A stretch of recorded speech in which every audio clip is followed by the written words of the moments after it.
Kisvárosi Anzix. Közéleti és kulturális beszélgetés.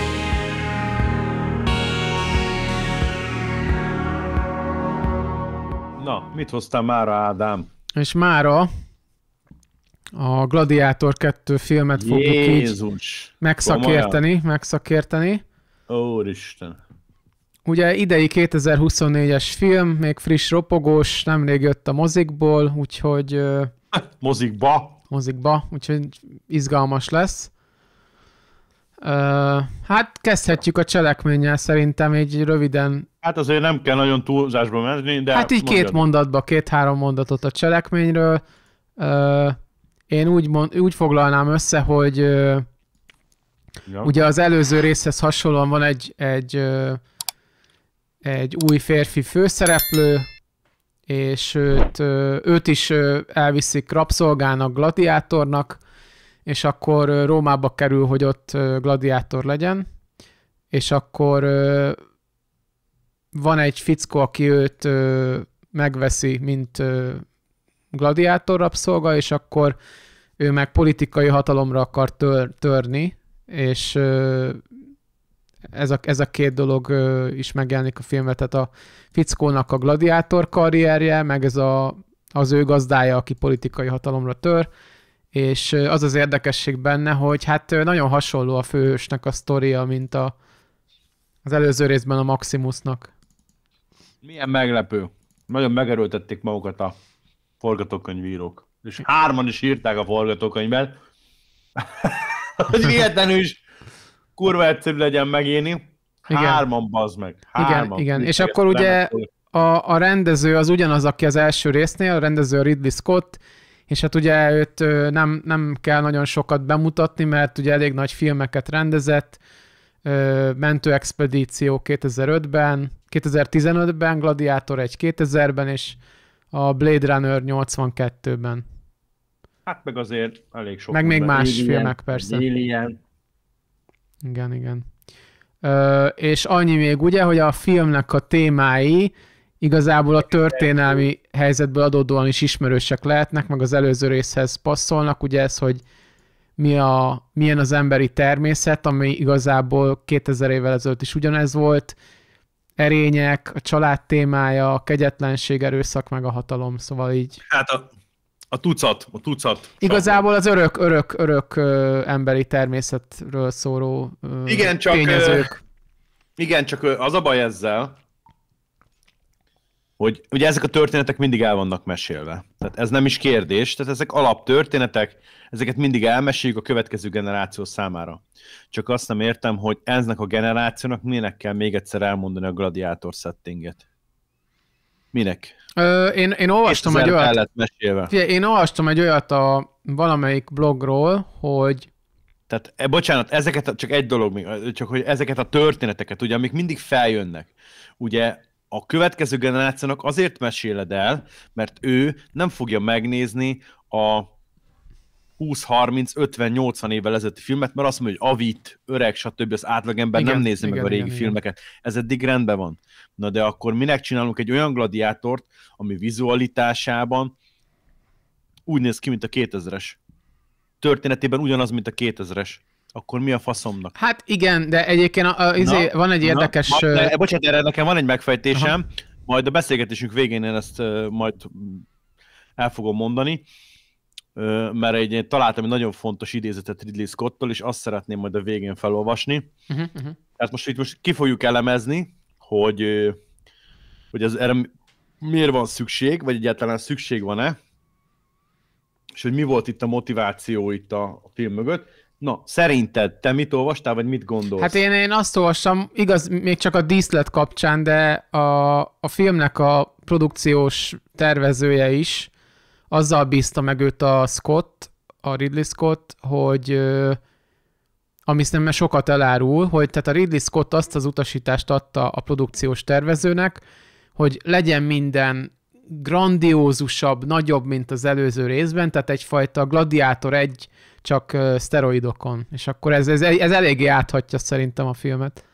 Igen, és ez egyébként majd oda fog mutatni, ahol majd én akarok kijutni a beszélgetésünk végén Ridley Scott-tal kapcsolatban, Na, oké. Tehát, Igen, a producer is érdekesek voltak, néztem a filmnek a producereit, és hát én többit nem nagyon ismertem, hogy a köztük van Ridley Scott, ez úgy oké, nem meglepő, de az a durva, hogy a filmnek a producerei, 11 producere van a filmnek. hát ez mondjuk nem olyan bíztató. Mert minél több producere van a filmnek, annál több és különbözőbb az elvárás, annál nehezebb összeszedni szerintem a pénzt. Igen, meg tudod, ez a izé jutott eszembe, hogy van ez a szinte, tudod, van egy ilyen nagyvállalati igazgató tanács, és akkor Igen, mindenki igen, belerakja az ötleteit, és a végül egy olyan semmit mondó igen, katyvasz igen, lesz, ami igen, igazából igen, nincsen igen, semmi igen, karaktere, és semmi formája van. nincsen, csak egy ilyen, van egy A betű, vagy nem, Katyvasz. egy G betű, van egy G betű, és akkor a két I betűt, a gladiátor szónak az I betűit összerendezték, és akkor oké, lett egy logó, oké. Mert elmondom, mi a probléma. Mert ugye oké, hogy a rendező az ugye, tehát más a szemlélet az amerikai filmnél. Mert az amerikai filmnél a producernek óriási szava van egy kreatív részébe is, beleszólhat kőkeményen. Érted? Európainál is, de az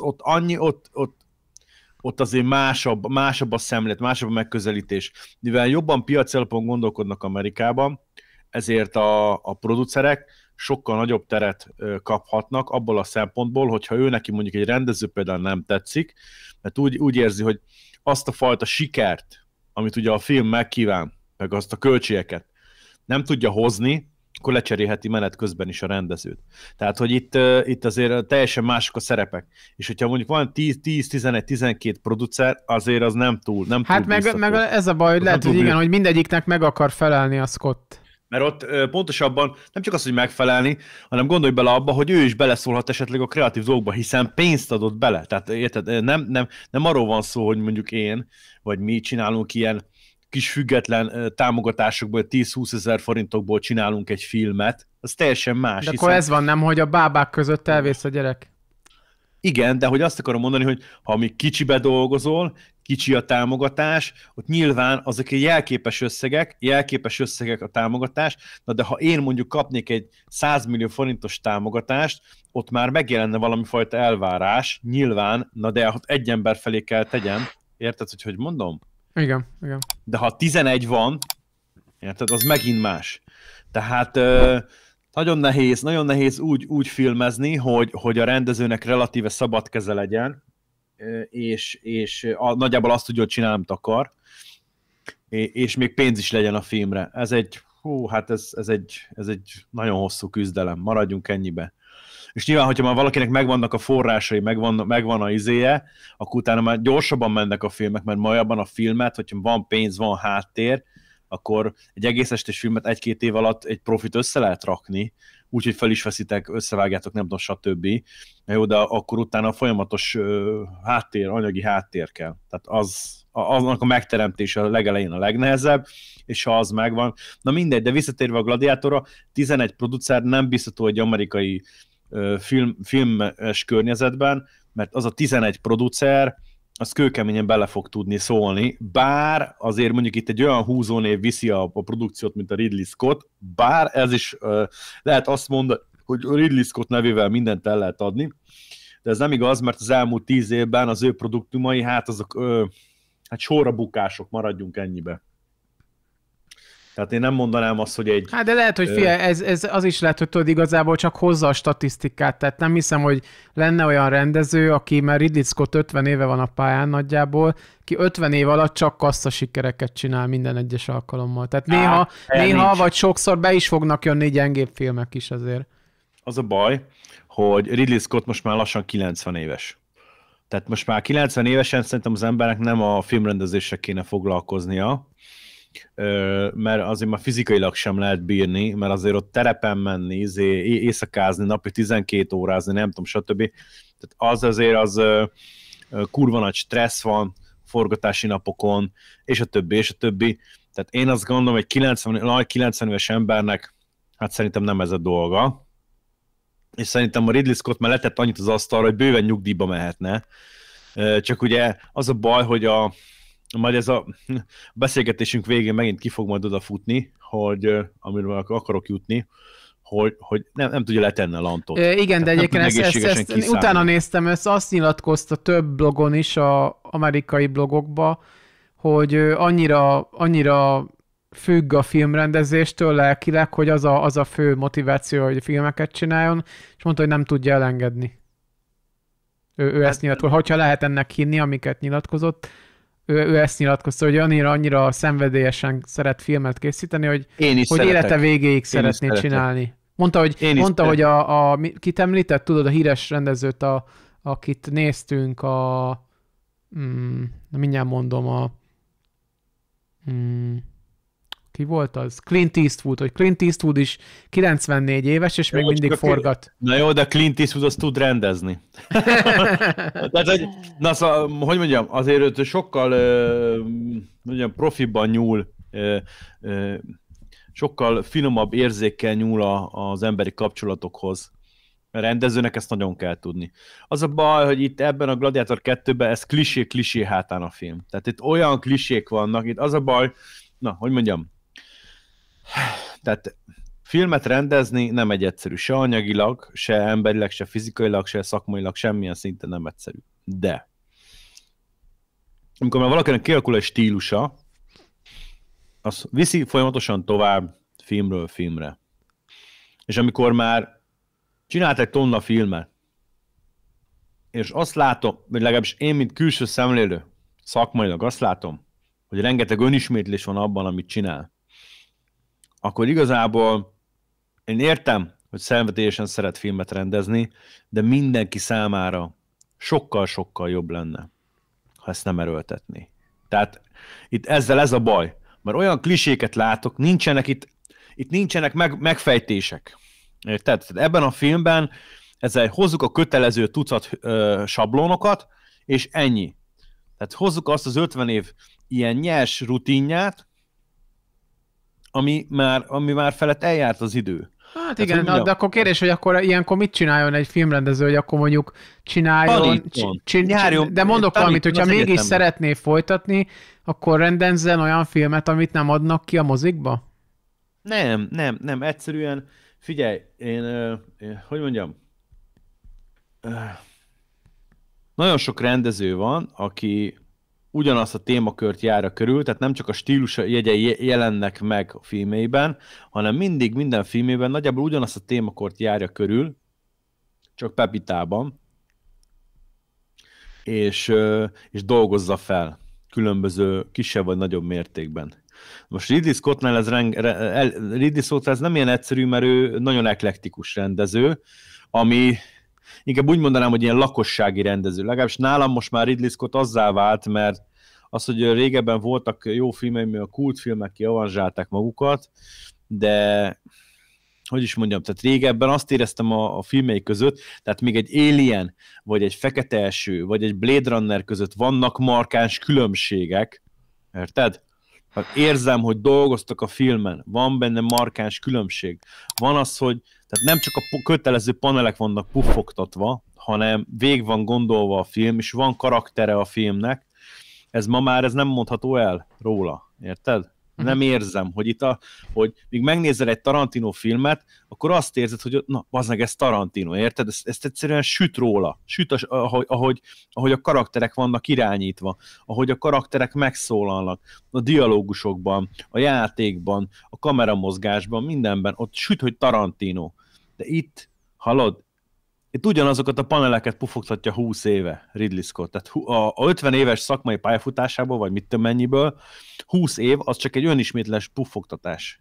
Tehát semmi olyan, hogy mondjam, tehát nekem az a bajom ezzel, hogyha valakinek nincs, hogy mondjam, nincs mit elmondania, annak nem kell elmesélnie semmit. Érted, hogy mondom? Vagy hát akkor másképpen kell hozzányúlnia. De nem tud, ez De a nem baj. tud, igen, Mert egyszerűen lett egy rideg szakmaiság, és onnantól kezdve az ennyi az így kifulladt. Hát vagy azt is mond, az én szemszögemből, én azt mondanám, hogy nagyon, nagyon igen, ilyen nagyon amerikai üzletember szagú lett a Gladiátor, de érdekes, mert egyébként nekem mindegy, a végén elmondom a véleményemet, de én azt vettem észre, hogy ahogy elkezdtem összeírni a filmelemzéshez a vázlatomat, meg elkezdtem kutatni az anyagokat, hát egyre több hibáját láttam a filmnek. Hát ez az. Én meg ugye menet közben elmondom neked... Én az elején még nem láttam ennyi hibát, csak ahogy ütöttem el. Én már az elején is láttam. Jó, hát de te profi vagy ebbe. Kibaszott unalmas. Tehát, hogy is mondjam, az meg a másik, hogy tehát eleve ott kezdődik a dolog, hogy ugye kiszúrja a Lucius, ugye, hogy hát vagy nem kiszúrja, hát, tehát meg akarja bosszulni a barátnője, vagy szerelme, tök mindegy halálát. Na most, én most nem akarok itt nagy izéket, de egy nő mikor megy háborúba? De tegyük föl, menjen, oké, menjen háborúba, de akkor figyelj, hogy is mondjam, tehát ha valaki, most mondok egy nagyon durva hasonlatot mondok, ha valaki kurvának áll, ne csodálkozza, hogy megbasszák. Érted? Tehát ha valaki kimegy a harctérre harcolni, érted? Aha. És megölik a nőt, igen, érted? Igen. Tehát, érted, hogy miről meg az tényleg eléggé... Bocsánat, akkor ez hogy motiváció? Hát akkor Luciusban, érted, alapból úgy állt hozzá, hogy akkor, tehát érted, akkor én azt vártam, hogy elmegy az asszony is a háborúba, érted? Akkor ő felfogja, mint érett felnőtt ember, hogy a nő, tehát magyarul mit csináltam volna? Elbúcsúztam volna a feleségemtől, mert nem tudom, vagy barátnőmtől, én nem tudom, vagyis pontosabban egy ilyen szituációban azt feltételezem, hogy ő nagy valószínűleg el fog esni. Nem azért, mert nő, hanem azért, mert ez bele van kódolva. Tehát ez olyan dolog, hogyha minden nap elmész egy olyan épület alatt, vagy mellett, ahol fönt a tetőn dolgoznak, érted? És nem tartod be a szabályokat, és bemész olyan helyre, ahol nem szabad, akkor növeled az esélyt annak, hogy a fejedre fog esni egy tégla. Érted? Igen, hát ebből a szempontból úgy viselkedik a Lucius, mint aki egy nagy gyerek, aki dühös, és majd megbosszulja a felesége halálát. Érted? Ez nem film, ez óvoda. Ez egy narcisztikus fasság. Aha. Ez így a kisgyerekek viselkednek. Érted? Tehát, hogy mondjam, tehát, hogy és most kinek készítünk filmet? Érted? Az óvodásoknak? Tehát, hát, hogy... Igen, ez így... Ez a fajta motiváció, meg az meg a másik, hogy honnan tudja, hogy Akáciusz volt a izé. Lehet, hogy ez nem, nekem egy kicsit olyan katyvasz volt, mert nekem nem volt tiszta, hogy amikor rálő Akáciuszra, most ő tudja, hogy ő adott parancsot arra, hogy megöljék a feleségét, amit egyébként nem láthatott a harchevében, mert az egy fasság, érted, az elején, tehát ő nem láthatta, hogy Akáciusz adott erre parancsot, de hogyha is ő látott is belőle valamit a harchevében, úgyse fogja felismerni a véres, dühös, kifáradt izében, ez mese, tehát ez egy fasság, tehát ha meg csak azért lőtt Akáciuszra, mert elmondták ott az arénában, hogy ott van a nem tudom milyen római parancsnok, aki hadba vezette a nem tudom, és akkor ő tudja, hogy ott volt az a csatán, és akkor akkor biztos, akkor én őt kezelem, hogy akkor vagy úgy tekintem, hogy ő a hibás a feleségem haláláért. Hát ez fantasztikus. Igen, ez tényleg egy ilyen dedós, nem tudom, talán lehet, hogy ez ilyen tényleg ilyen 15 éveseknek szól így akkor ez a sztori, hogy most akkor oké, meghalt a feleségem a csatába, bedühödök, és akkor a tábornok fejét kell venni ezért. És akkor minden rendben lesz. Tehát, igen. Ez tudod micsoda? Ez nem filmrendezés, ez amikor a narcisztikus hülye gyerek meg akarja bosszulni nem tudom, az apja halálát, vagy ilyen. Pont erről beszélgettünk egyébként a izében is hogy fogalmazzam neked, a Mikivel a sereggel kapcsolatban mi még nem raktunk ki. Abban volt egy olyan rész, hogy ugye a seregben a két szál van. Az egyik ugye a iraki szál, a másik pedig a tartalékosok képzés. És az iraki szálban van egy ilyen, hogy azért akarunk visszamenni, tehát ez a motiváció, hogy azért akarunk visszamenni Irakba, mert ott megölték az egyik társunkat. Érted? És meg akarjuk bosszulni. Na most, érted, ez a fő motiváció. Kérdem én, egy katona mikor viselkedik így? Hát figyelj, szerintem egyébként erre azért biztos, hogy van példa, csak hát nem, ez nem egy felnőtt viselkedés, de ettől még van példa. Bocsánat, abban van példa, hogy esetleg megbosszulhatja a halálát a társának. Ez előfordulhat. De valaki, tehát erre építünk egy fő szálat, mert ha látod volna 6 részt, akkor értenéd, hogy mi a problémám vele, hogy 6 részen keresztül megy a szenvedés, hogy ki fog kimenni Irakba, hogy megbosszulja András halálát. De most érted, de hogy ilyet nem csinál, tehát ez nem lehet egy motiváció egy katonának. Hát akkor mondok egy példát. Ugye a vietnámi háborúban az amerikaiak meg az oroszok egy proxy háborút vívtak, tehát az gyakorlatilag Amerika és Oroszország közötti háború volt, csak ki lett téve a háború Vietnámba, ezt hívják proxy háborúnak, ki lett helyezve, és mit tudom én, ugye az volt az alapszabály, hogy akkor nyugodtak az amerikai katonák, hogyha egy amerikai katonáért 20 vietnámi hal meg, ugye? Tehát ez volt az alapmondás. Na most figyelj, oké, jó, megtörtént a vietnámi háború, lemészároltak több millió embert, 55 000 amerikai halt meg, azt hiszem katona, és ennek a 20-szorosa halt meg vietnámi.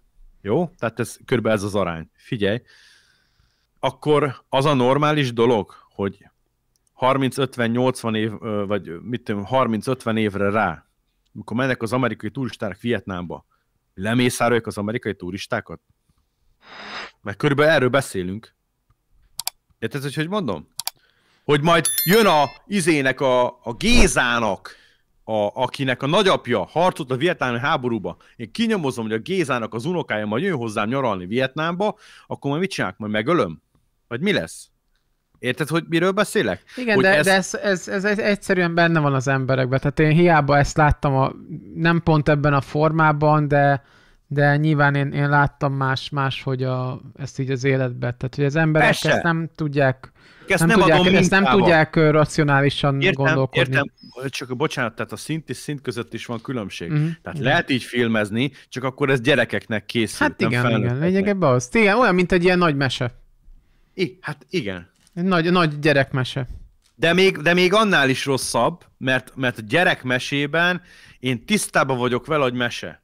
Itt meg egy komoly settingben árul egy álmot neked. Vagy hogy magyarázom? Tehát, hogy itt van egy ilyen, nyilván nem valóságos, mert azért történelmi hűséget azért a gladiátorra nem lehet azért felhúzni, de hogy, mert ilyen lila tarajos, meg köppenyes római katonák, ilyen pretóriánusok, hát hagyjuk már hülyeségeket, hát ezek nem is így néztek ki.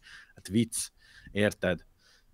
Tehát, meg ahogy viselkedtek az emberek, tehát nagyon, nagyon ilyen modern szaga volt az egésznek. Hát egyébként Denzel Washingtonnak a viselkedése azt éreztem, hogy tehát úgy viselkedett, mint minden filmjében. Olyanok voltak a reakciói. És akkor ilyenkor tudod, amikor meglátsz egy hasonló reakciót, nem azt kéri a rendező, hogy itt most kicsit engedd el a régi karaktereidet, hanem ugyanúgy reagáljál, elfogadta, tehát olyan, mintha Ridley Scott nem nézett volna más filmet Denzel Washingtonnal. Ez csak azért baj, mert amikor ugyanazt a reakciót kapod egy gladiátorban, meg mondjuk egy védelmezőben, akkor így nagyon olyan valóságos szaga van, érted? Az egésznek olyan ki fog ütni az egészből, vagy hogy magyarázzam ezt. Érted? Tehát úgy reagált a Denzel Washington csomó helyen, mint a védelmezőbe, az Equalizerbe, ugye? Az 1-2-3-ba. Hát az Equalizert? Nem láttam. Na mindegy, nem is az a lényeg. Csak hogy így, tudod, az egésznek olyan nekem így kiesik az egész, hogy mondjam, kijön a filmből az ő karaktere, vagy hogy mondjam, nem passzol oda nekem. Mert nem érzem hitelesnek az ő játékát, hiszen minden filmben ugyanezt alakítja, és én akkor azt mondanám neki, hogy bocsi, de akkor ezt ne így játszod. Mert ha nekem ezt így játszod, értem, hogy te ez a mozgásod, meg ez a karaktered, meg ez a izét, de nagyon sok részen tudott tök más lenni, de voltak olyan átfedések, amiben engem rohadtul idegesített, hogy az meg ugyanígy mosolygott a izében, ugyanilyen gesztusokat tett, mint az Equalizerben, és akkor így, bazd meg, ilyen, tehát akkor így, érted, az egész olyan, mint hogyha én azt néztem volna, de közben ez a Gladiátor 2. Na, rátérhetnénk a karakterekre, meg a névelemzésekre. Na, nyomjad. Hogy ugye én négy szereplőt emeltem ki, ugye nagyjából ők is voltak a tetején a listának. Ugye a főszereplő a Paul Mescal, akinek ugye a Lucius volt a neve, azt jelenti, hogy fény. A másik neve a gyerekkori neve, ez a Hanno, az meg azt jelenti, hogy Isten kegyelmes. A Denzel Washington volt a Macrinus, aki őt megveszi gladiátorként. Hát ott több jelentése van a névnek, ott van olyan, hogy vékony is, van olyan, hogy nagy, meg ugyanakkor van egy olyan is, hogy a Macrinus volt egy korábbi császárnak a neve is, úgyhogy ez egy ilyen érdekesség. A Pedro Pascal volt a Akácius tábornok, akinek azt jelenti a neve, hogy ártatlan, vagy hogy nem gonosz, mind a kettő, és a Lucilla volt a Connie Nielsen, akinek szintén fény a neve, úgyhogy a anyjának meg a fiának ugye ez az a neve ilyen szempontból a latin neve. Egyébként vicces az, mert egyébként ezek, látod is, mit mondtam, hogy mennyire számít a karakternek a névválasztása? Mert ugye Pedro Pascalnak az ártatlanság jelentése az egyébként nagyon passzol. Ez az nagyon passzol a karakterére, mert ő egy ilyen visszafogott bölcsvezető mintáját mutatta. Ugye Lucilla, ugye, aki a fény, ő, aki elhozza a izét, ugye a Rómának a megváltást a fia képében, érted? Mert hát azért gyakorlatilag ő egy support karakter abból a szempontból, hogy ő neki a feladata az, hogy a főhősnek a hiányosságait kipótolja, tehát hogy a helyes útra térítse a fiát, érted? Hát gyakorlatilag ez az, ami másik fontos. Szóval ezek általában én nem is kételkedtem, hogy ezek nem jó választások lesznek, és ezek nyilván azok is lettek, a névválasztás.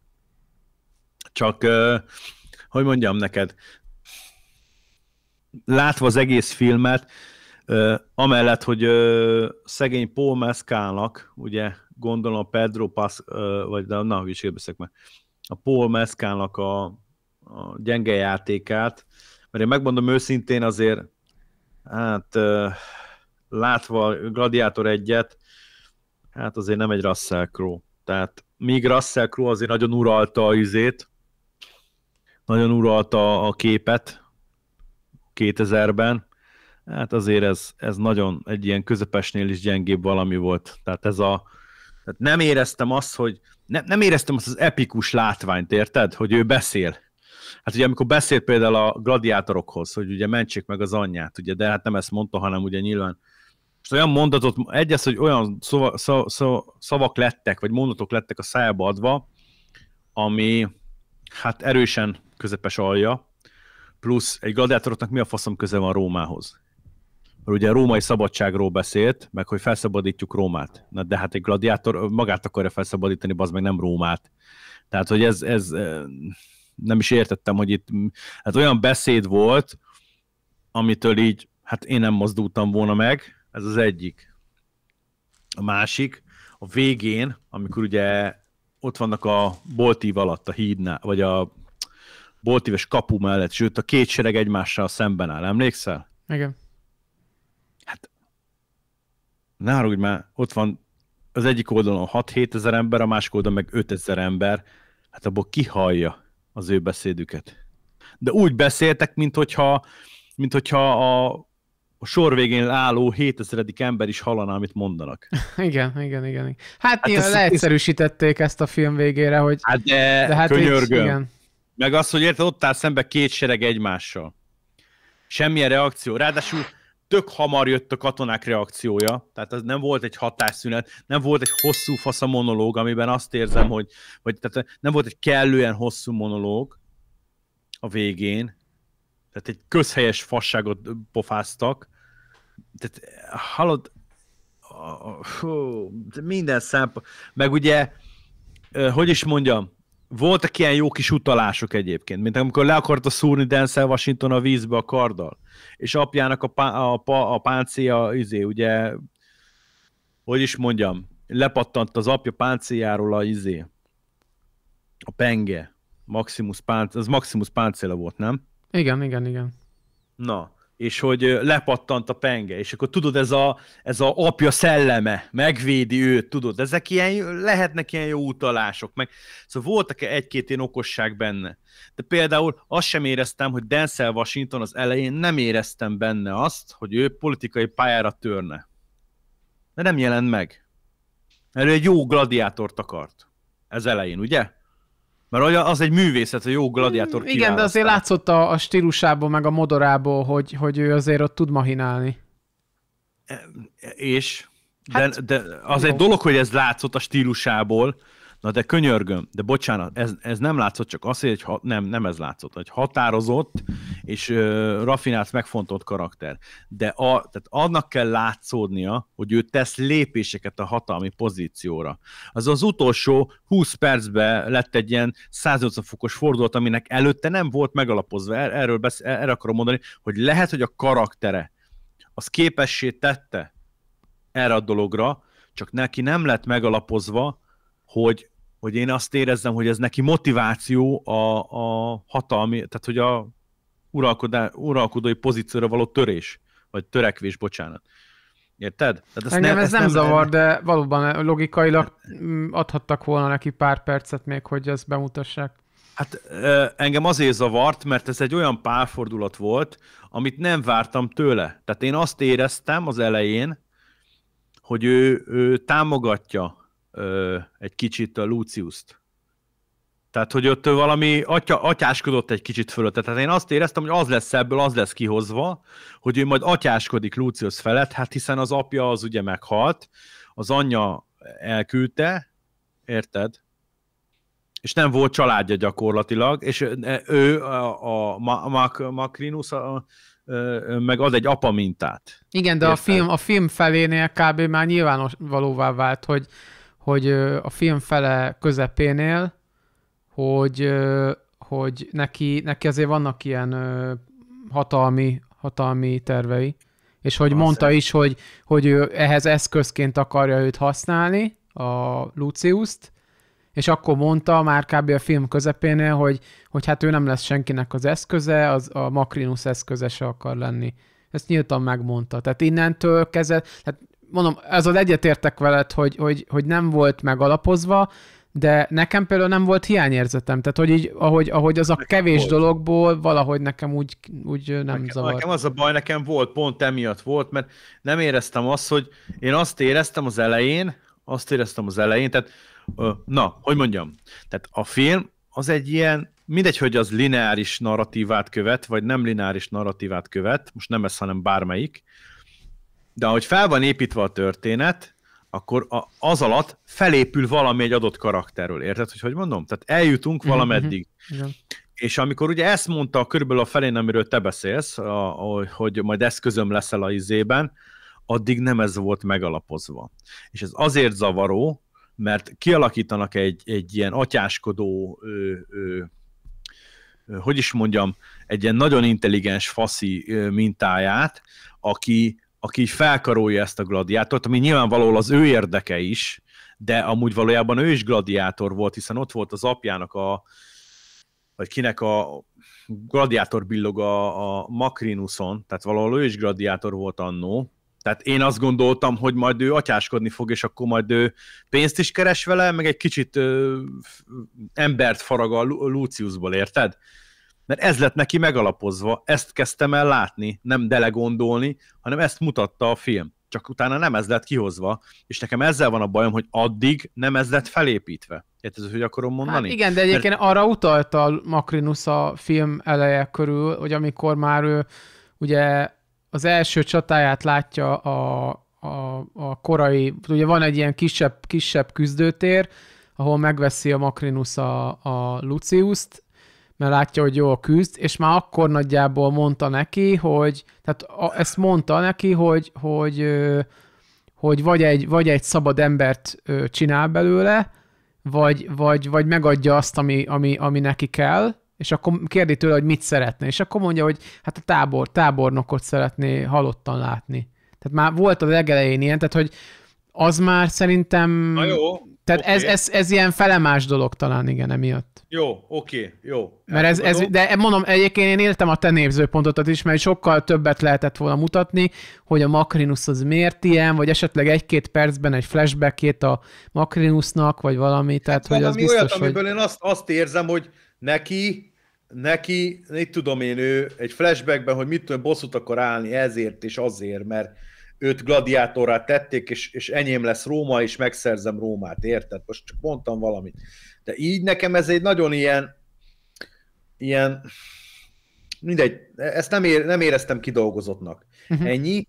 Meg a másik az, hogy igen, ő azt mondta, Lucius, igen, arra én is emlékszem, hogy a tábornokot akarja megölni. Ugye akkor még ugye nem, lehet, hogy tudta már a nevét, lehet, hogy nem, tök mindegy, nem ez a lényeg, csak azt nem értem, hogy ő miért akarta pont a tábornokot megölni. Érted? Mert hogy most megint visszakodunk az elejére, amit az elején mondtam, hogy akkor most meg akarja bosszulni a felesége gyilkosát, így nevezzük gyilkosának, tehát nem ő lőtte le, hanem ő adott csak parancsot rá. Érted, hogy mondom? Igen, hát ez tényleg, ez logikai szempontból, ez kicsit a jobb hiánynak az esete, hogy jobb hiány, akkor rendezzük úgy a filmet, hogy jobb hiány, ez lesz az ő motivációja. Hát jó, de ez egy fika. Hát ez egy semmi. Igen. Hát adtunk egy ilyen légvárat. Ez olyan, hogy így ez ilyen megúszós, hogy legyen így, mert akkor különben nem jön ki a film, nem jön ki a rímelés a végére. Igen, de ezt köszönöm. Ez amikor amikor csinálnak egy repszámot, de egyetlen egy rím sincs benne. Igen, csak ez olyan olcsó. Igen, ezt mondtam, igen, ez egy ilyen megúszós. Ez engem rohadtul zavart. Hogy egy ilyen szintű filmnél, ami 300 millióból készült, ez olyan, hát most ne haragudj nekem, ilyen megúszós részek ne legyenek benne. Ez egyébként soknak számít? 300 millió dollár? Hát az már giga költségvetés, Ádám. Az már nagy költségvetés. Jó, izére rátérjünk a zenére?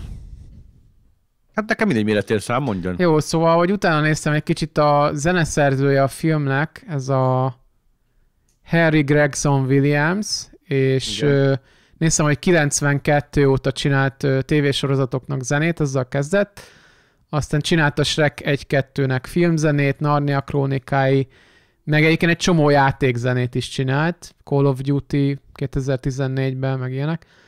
És ugye maga a zene, az próbáltam így összefoglalni, hogy mik voltak benne. Ugye alapvetően nem volt olyan nagy megfejtés, mert egy csomó helyen klasszikus dolgokhoz igazodott, meg a Gladiátor 1-es zenei eszközöket is bevetette, tehát ugye volt rengeteg komoly zenekaros felvétel vonósokkal, meg ilyen ókori hangszerekkel is.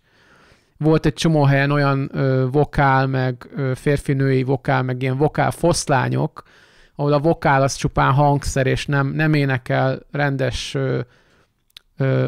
hogy hívják, nem énekelnek ezek a vokálos betétek rendes hangokat, vagy szavakat, tehát nem rendes nyelvtani szavakat énekelnek, hanem tudod, ilyen hangszerként, mint hogyha mondjuk egy fuvola vagy egy furúja dúdolna, vagy ilyesmi. Tehát ez a Gladiátor 1-es megoldás, plusz még ott olyanok is voltak, igen, hogy azt írtam, hogy tehát lényegében hangulatkeltésre használja az éneket. Viszont volt egy-két hely máshol, ahol meg rendes szöveg volt, rendes dalszerkezet. Úgyhogy igazából így ilyen vegyes felvágott volt. Szerintem nem volt rossz egyébként. Szerintem egy ilyen nagyjából ilyen standard iparos munka. Hát nekem a zene semmi különlegeset nem hozott egyáltalán, mert az igazság, hogy engem semmilyen mély nyomot nem hagyott bennem egyáltalán. Hát nekem, hogyha mindenképpen hasonlítanom kell, akkor nyilván egy Dűne 1-2 filmzenét nem éri el. Nekem az volt az utóbbi években, ami nagyon tetszett. Tehát az visszahozza azt a fajta Dűne 1-2-nek a filmzenéje, ami ugye az új Dűne 1-2 utóbbi 3 évből, hogy ott olyan karakteres volt az Arrakis bolygónak a filmzenéje, meg ez a közel-keleti, arabos világú, ilyen ilyen nagyon kegyetlen, ilyen nagyon sötét, ilyen dárkos, sivatagos hogy hát azóta én nem nagyon találtam ilyen karakteres filmzenét, úgyhogy nyilván ezt a szintet azért nálam nem érte el. Úgyhogy, na minden, ez csak egy érdekességképpen mondtam, hogy én most mihez hasonlítanék legutóbb, ami úgy nekem az volt így, egy ilyen igazodási pont zeneileg. Hát jó, de nekem mondom, ez semmi, tehát nekem semmi extra nem volt, de mindegy, és ez igazából én ezt csak akkor szoktam foglalkozni a zenével, hogyha a kötelező kívül valami extrát nyújt, hát az egyáltalán nem nyújtott semmi extrát, mert a kötelező ilyen aláhúzó zene volt, akkor a végén a Climax alatt is kötelező zene volt. Igen, igazából azért mondom, hogy ilyen standard iparos munka. Tehát ez kb. Nekem egy AI is megírhatta volna. Meg egyébként a sound designok is teljesen standard volt minden. Tehát, hogy ezek a tipikus az a zenék, amik ilyen, ez a lakossági tucat, ennyi erő, vannak, tudod, ez a YouTube-on ezek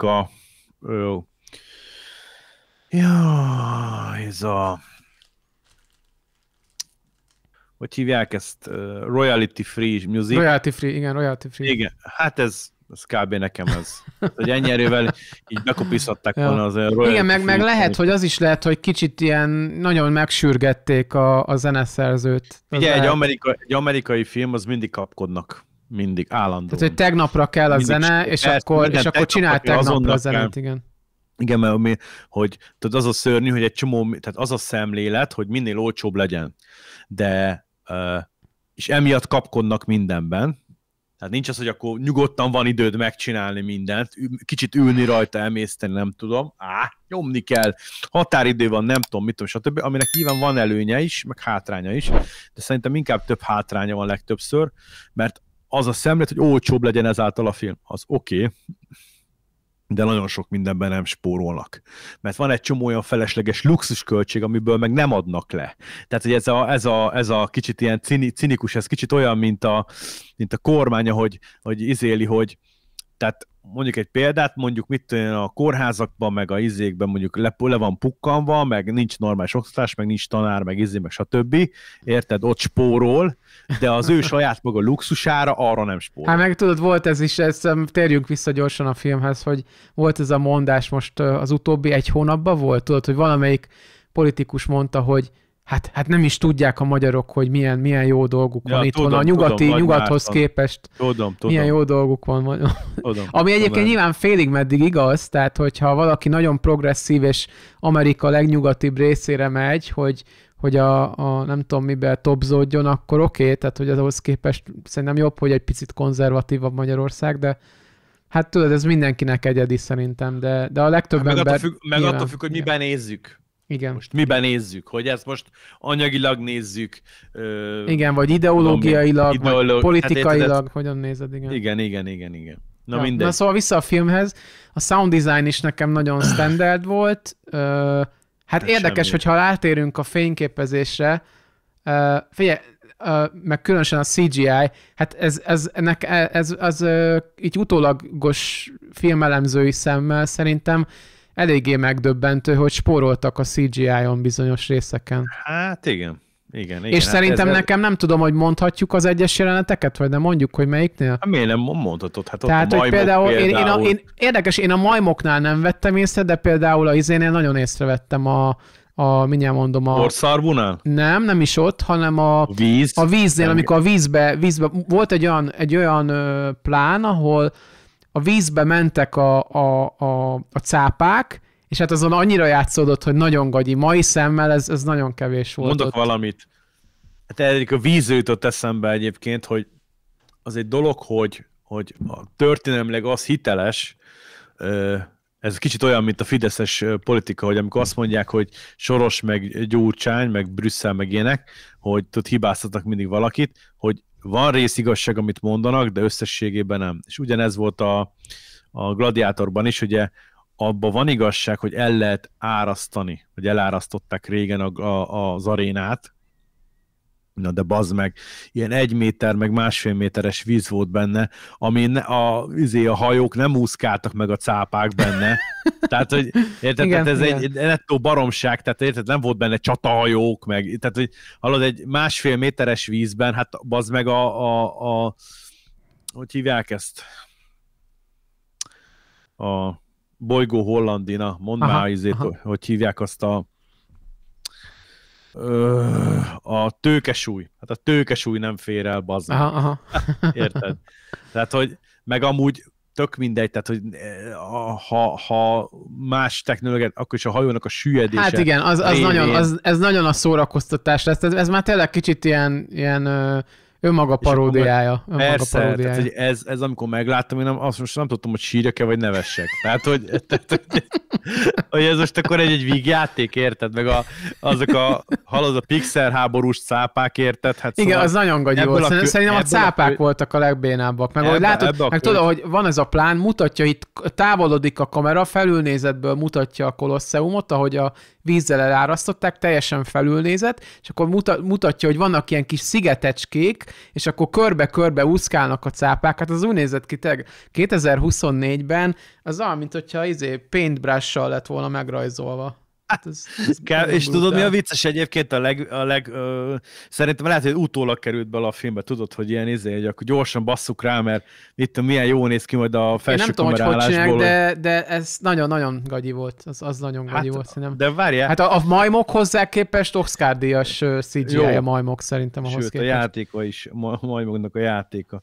Nem, egyébként mit akarok... Egyébként, tudod, erre tudod, mit pont a Ridley Scott, mint a Napóleonban volt, hogyha történelmileg kritizálták ugye a Napóleonot neki, és akkor az volt a válasza, mert hogy mondták, hogy nem volt történelem hű a Napóleon, és akkor figyelj, Ridley Scott válasza, mi ott voltál? Hallod? Ez komolyan, geci, mint a 5 éves narcisztikus óvodás, érted? Hát komolyan mondom, ha ez Ridley Scott, ezt komolyan mondom, hogy te ez ilyet előadna nekem, hát hallod, egy körbe röhögném, geci, mondom, te hülye vagy, bazd meg. Hát, hallod, mi ott voltál? Hát, geci, tehát, hogy mondjam, és akkor gondold el, ez a tudod, amikor kritizáljuk a cápákat, meg a hajót, hogy nem is tudna csinálni semmit egy hajó, gyakorlatilag egy aréna, meg el se férne normálisan, tehát tök mindegy, érted? És akkor jönne Ridley Scott, mi ott voltál? Hát bazd meg anyádat, mondom, hát ennyire hülye, tehát ez a tipikus hogy mered kritizálni, érted, az ő agyszüleményét. Az ő nagyságát kritizálod. Az ő nagyságát kritizálod, tehát ez is már sok mindent elmond arról, hogy mennyire egy ilyen megalomán fasz a csávó. Szóval nekem elmondom őszintén, hogy amennyire szerettem az ő korábbi filmjeit, meg az ő nagy klasszikusait, hát a csávó az elmúlt 10-15 év alatt olyan szinten lesüllyedt a béka segge alá, emberileg is, meg szakmailag is, hogy ennyi ez igaz volt, vagy csak pletyka? Nem, ez így volt. Hallod, az utóbbi pár évben ez így beszólogatott a kritikusoknak. Aha. Hát ez nem az ujjamból szopom, hát olvas utána. Meg a riportereknek beszólogatott, meg összeveszett mindenkivel, érted? Mert hogy én vagyok a Ridley Scott, bazd nekem, de nehogy már. Hát nyilván ezt nem mondta, de hogy ez jött ki, tehát hogy majd én eldöntöm, hogy majd te ne rendezzél, majd én rendezzek, érted? Uh-huh. De az, hogy hülyeséget rendezel, érted? Tehát akkor az engedtesse már meg a világ, hogy azért mondjuk bocsánat, hogyha fasságot rendezel, akkor mondjuk lehessen már kritizálni, érted? Szóval, hogy mondjam, tehát, hogy ez a Napóleonban, ez tényleg mondom, hát ezt mondta, hogy mi ott voltál. Uh-huh. Arról csináltatok elemzést? Nem, hallod, a Napóleon az annyira borzasztóan rossz volt, hogy hallod, képzeld el, én elkezdtem nézni, és komolyan mondom, az első 10-15 percben kikapcsoltam. Az egy nézhetetlen Nem gondoltam, film. hogy ennyire rossz. Nekem a trailer azt tetszett a moziban, de... Hallod, 10 percig, gyakorlatilag 15 percig nem történik semmi, és a Joaquin Phoenix az meg ilyen nagyon rosszul játszik, de valami olyan rosszul, és nyilván tudjuk, hogy hát itt az instruáláson nagyon nagy hangsúly van, olyan rosszul játszik, az meg, hogy így hogy nem látta Ridley Scott, vagy hogy ezt akarta, vagy én nem is tudom, mert figyelj, elmondom, mi van. Tehát egy ilyen nagy filmnél, ugye a filmnek van működési mechanikája. És hogyha mondjuk egy másfél-két órás film az első 10-15 percben nem tud behúzni, érted, a történetbe, a cselekménybe, a filmtérbe, akkor a szar. Most kisfilm, az teljesen más, mert teljesen más a mechanikája, hiszen ott az lehet, hogy csak 5 perces, vagy 15, vagy 20, teljesen más az időtartama, az más, hogy működik, más a hatás, érted? Tehát az eszközök ugyanazok, csak máshogy kell felépíteni, tehát ott azért teljesen más a dolgok, meg a megközelítés is az egésznek. De egy egészesítés filmnél, hogyha 10-15 perc alatt nem húz be a film, tehát hogy valami nem tart bent, akkor az a film szarul van megcsinálva.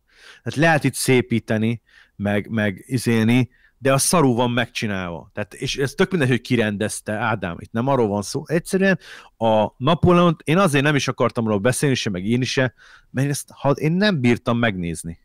Ez egy nézhetetlen film. Kemény. Ja, na menjünk vissza a filmhez. Néztem, a szimbólumok között volt egy ilyen érdekes, hogy ugye letérdel az arénában a Lucius, és akkor megérinti a homokot, és akkor, hogy ez egy ilyen hasonlít a Maximusnak a kapcsolódására a Kolosseumhoz, meg annak a sztoriához. Úgyhogy volt egy ilyen is. Hogy? Ja, persze, tudom, az egyre hajaz, persze, egyértelműen az első részre hajaz, amikor az aréna homokjával megtisztítja a kezét, stb. Tehát mint a kezet mosna vele, persze, az izében van, az egyből. Igen. Tehát az a helyzet, hogy egyébként ez meg a másik fele, hogy persze lehet arra azt mondani, hogy fanservice, de én inkább úgy mondanám, hogy újrahasznosított. Recycling. Igen. Én ezt nem fanservice-nek mondanám, hanem hogy újrahasznosított. Ami számomra halad egy katasztrófa. Tehát ez... Hát, mi van még? Amit felírtam, hogy ami egy ilyen kemény topik téma szerintem, hogy a társadalmi jelentősége, meg hogy mit ábrázol a társadalmilag a film, hát az szerintem az megint egy-két órás téma lenne, de akár erről is beszélhetünk. De mondja az egy hát ugye az, hogy egy elég erős társadalomkritika a film, abban a szempontból, hogy ugye bemutatja az akkori nagyvárosi, római, birodalmi, nagy civilizációs társadalmat, ami ugye lényegében az, hogy akkoriban, az ókori Rómában kb. Ha jól emlékszem, ez már az ókori birodalom vége felé játszódik, tehát hogy nagyjából a hanyatlás előtti éveket bemutatja, és hát akkor látszódott, hogy akkoriban Rómában tehát egy dekadens társadalom volt, főleg a arisztokráciában, meg ugye a császároknál, meg az, hogy az erkölcsi normák azok teljesen fellazultak, vagy eltűntek, és az, hogy akkoriban Rómában mi ment, csak akkor közelebb voltak a bukáshoz, az, hogy a római birodalom az elbukik. Most meg szerintem amikor most vagyunk 2024-ben, szerintem szintén látszódnak ennek a jelei. Ugye más kritikusok is foglalkoztak ezzel, mindenkinek a kedvenc kritikusát meg lehet kérdezni, stb. De mindegy, annyi a lényeg, hogy szerintem most is látszódnak a jelek a mostani 2024-ben, hogy milyen kulturális és erkölcsi dekadencia van, és hogy annyi a különbség szerintem, hogy nem látjuk még nyilván a végét, hogy a mostani nyugati társadalom mikor fog elbukni, annyira, mint a római, mert ugye arról is szó volt ilyen-olyan műsorokban a kritikusokkal, hogy lehet, hogy még 100 évig fog ezt tartani, 50 évig, 500 évig, nem tudjuk, de már látszódnak a nyugati civilizációnak a hanyatlásának a jelei, hogy ez itt is megvan sok esetben. Egyébként erről a dekadenciáról, meg az ilyen hedonizmus jutott eszembe, hogy ugye, amikor ugye a két testvéröt beszélget a Denzel Washingtonnal, és akkor az egyik össze-vissza beszél, tudod, ilyen teljesen ilyen baromságokat, és akkor mondja, hogy ne hallgass a testvéremre, mert az ágyéka megfertőzte az agyát, vagy ágyéka betegsége megfertőzte az agyát, vagy valami ilyesmit mond. Az ezt tudod micsoda, az a szifilisz. Aha, igen. Az agyára ment a szifilisz. Hát igen, meg ezt képzeld, ezt utána néztem, hogy mik voltak, és ott a Ridley Scott-tal volt egy beszélgetés, és akkor, de lehet, hogy nem csak ő mondta ezt, annyi volt a lényeg, hogy volt egy olyan tényező az akkori Rómába, hogy az akkori vízvezetékek akkor már több száz éve olmosak voltak, tehát ugye ólomvezetékekből jött a víz, ugye az olmozott víz az mérgező, és az volt a választásuk, vagy a közül választottak a császárok, hogy akkor olmos vizet isznak, vagy bort, és hát akkor bort ittak. Úgyhogy nem véletlen, hogy így megőrültek a császárok, vagy demensek lettek, vagy őrültek lettek, tehát hogy így úgyhogy elég durva a sztori. Hát igen. Meg a másik, még a politikai rész, ott is nagyon sok a hasonlóság, bár azt szerintem mindig is így volt, hogy a politikusoknál bemutatja, meg a Macrinusnál is a hataloméhséget, a kegyetlenséget, a szociopátiát, pszichopátiát, machiavellista működést, tehát az, hogy minden a hatalom, a cél érdekében bármit lehet, ez a cél szentesíti az eszközt hozzáállás, igen. Úgyhogy ez itt mondjuk, igen. Van valahol a Machiavellinek a könyve, várja, mi a címe annak? A fejedelem. A fejedelem, igen, itt van valahol, nem is tudom, hol tettem, valami mindegy, meg az is megvan. Régen olvastam egyébként, nem most régen olvastam, de mindegy, a lényeg, hogy igen, tehát hogy ezek jól be vannak mutatva, tehát ezeket nem is vitatom, érted. Meg ugye mondja, hogy a császárságot nem vérvonalon keresztül lehet megörökölni, hanem azért meg kell harcolni, vagy valami ilyesmit magyarázott a végén, amikor a boltív alatt verekedtek. Hát erőszakkal is meg lehet. Igen, hát ez a machiavellista fasság. De hogy így, csak azt akarom ezzel mondani, hogy az a baj ezzel, Ádám, hogy ezek mind el lettek mondva, csak ezek már ezerszer el lettek pufogtatva ilyen formában. Ezek baszottul közhelyes valamik, vagy hogy mondjam ezt neked. Tehát nekem ezzel az a problémám, hogy ez... Hát oké, de most nyilván akkor azt mondom erre, tudod, hogy melyik ember mire figyel. Tehát, hogy ki mire irányítja a figyelmét. Persze, tudod, van ez a mondás, biztos ismered, mert nem tudom, 5000 féle formában elmondták, hogy nem arról van szó, vagy oké, majd megbeszéljük, hogy nem arról van szó, hogy különleges dolgokat kéne mondani, amit egyre nehezebb, mivel ezt már mindent ellőttek, hanem ugyanazokat a dolgokat elmondhatod, csak úgy, hogy akkor az alaptechnikákat gyakoroljuk be többször. Mondok valamit. Igen. Jó, mondok valamit, jó. Oké, most te nagyon ilyen kuruzslósan, vagy hogy mondják ezt, ilyen workshoposan mondtad el ezt a dolgot. Én meg elmondom úgy, hogy szakmai megközelítésben, hogy valami attól válik művészetté, hogy is mondjam, paradox módon, hogy nem az, amit elmesélsz, nem az a lényeg, hanem ahogy elmeséled. Aha. Érted a különbséget? Tehát az is fontos, amit elmesélsz, csak az nem mindegy, hogy mondod el. És itt jön képbe a Ridley Scottnak az esete, hogy Ridley Scott az egy kibaszott lakossági rendező. Lakossági techno. Az egy lakossági rendező, bazd meg. Az olyan, az ilyen, hogy mondják ezt, milyen filmek ezek? Ilyen közönségfilmek. Ez ennyi. Hát ilyen sikerfilmek. Jó, csak akkor azt nem értem. Csak nem sikerfilm, nem, mert attól még lehet szar. Közönségfilm. Érted? Csak ez egy létező kategória, és szórakoztatni akarjuk a tömegeket. Oké, csak akkor azt nem értem, hogy akkor mi a kurva anyjáért csinálta meg az Alien-t, meg a Blade Runner-t, meg a Fekete Esőt, érted? Akkor mi a kurva anyjáért csinálta meg a nagy Ridley Scott ezeket a filmeket, érted? Hogyha ő szórakoztatni akarja a parasztot, érted? Érted, hogy mi a bajom? Hogy önmagával megy szembe, akkor valójában ez a Ridley Scott? Egy lakossági rendező? Érted? Aha. Érted, hogy mi a bajom? Az a bajom, hogy a csávó a szakmájának úgymond az elején csinált olyan filmeket, amire azt tudom mondani, hogy azok egy vállalható filmek, érted? Tehát egy nagyon sok olyan filmje van, ami azt mondom, hogy na igen, ezek rendben vannak, mert ezek szólnak valamiről, markánsan meg lehet különböztetni, érted? Tehát, hogy máshogy van elmesélve, mint a tucat. Hát lehet, hogy az évek múlásával talán ez lett, hogy ellaposodott, aztán annyi. Na de most figyelj, nézd meg, hát most megnézem a filmográfiáját. Jó, tehát a csávónak. Jó, most mit tudom, 80, menjünk vissza.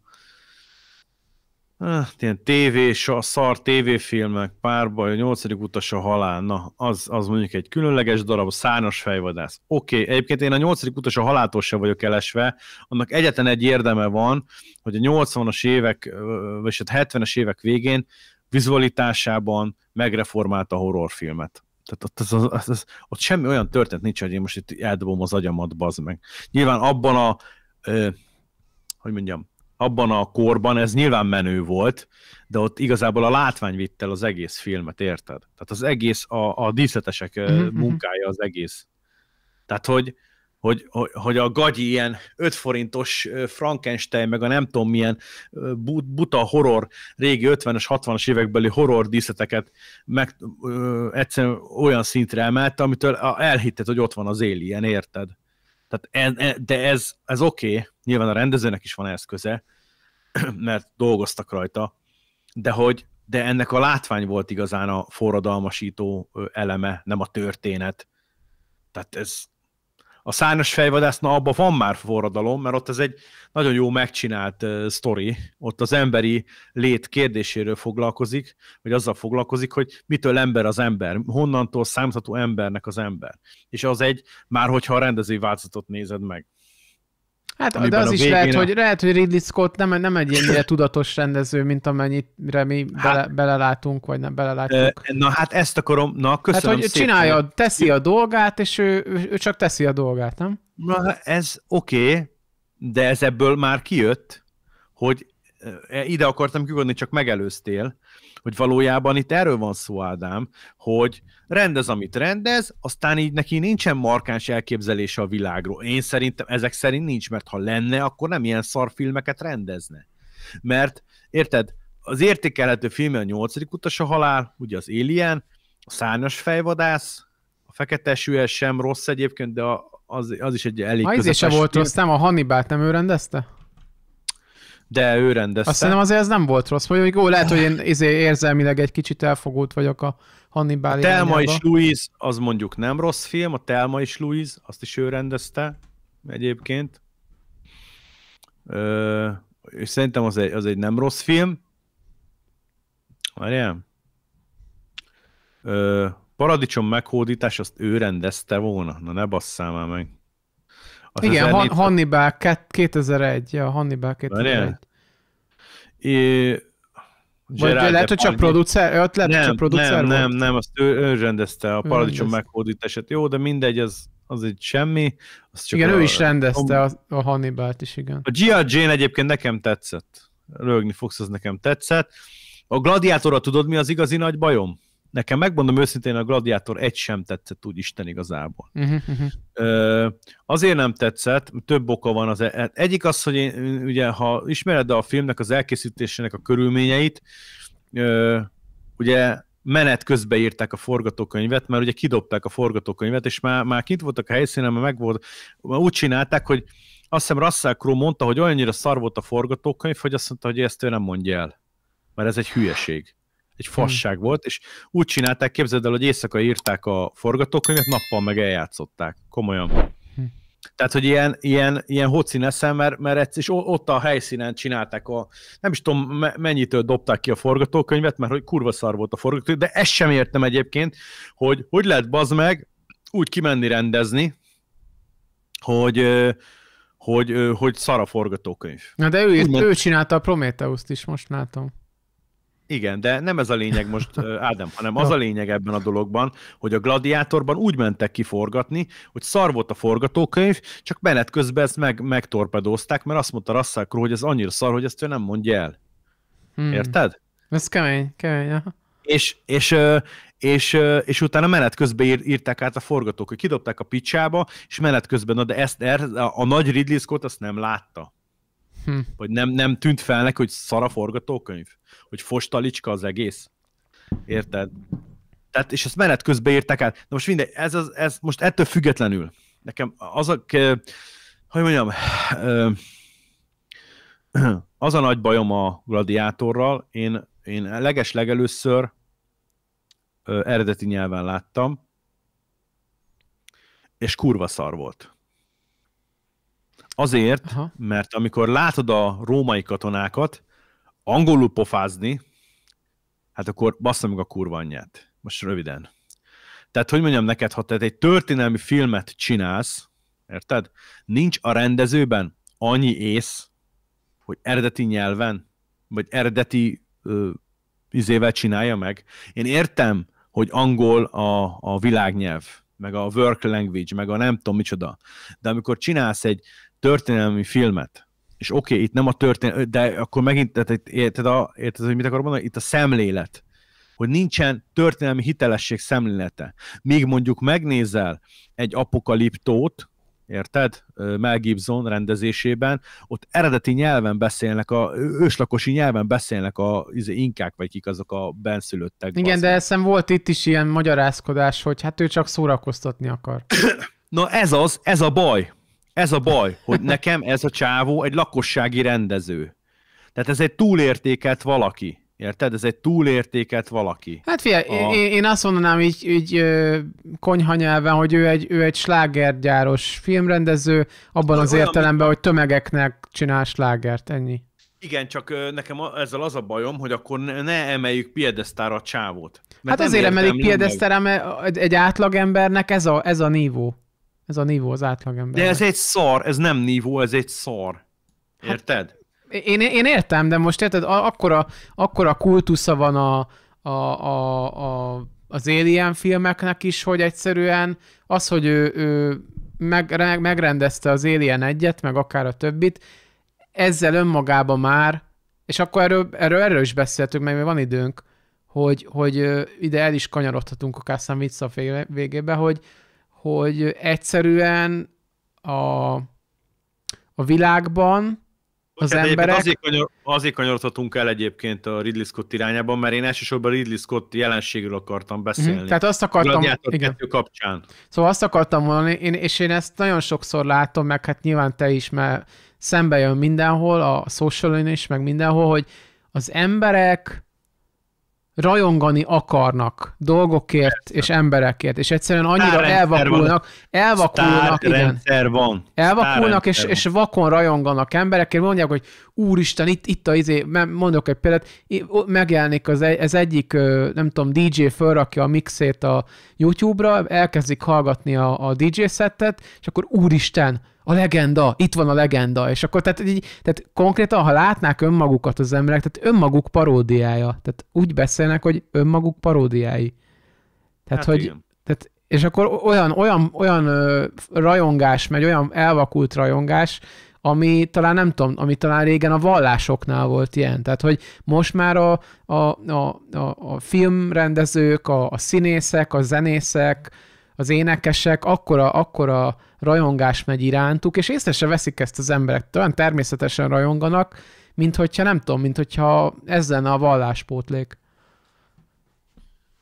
Az a helyzet, hogy az emberek ugye mintákból tanulnak, kellenek a minták, kellenek a példák, kellenek a sztárok, kellenek a híresek. Hát nem véletlenül a 20-as években alakult ki Amerikában is, ugye Hollywoodban ez a sztárrendszer.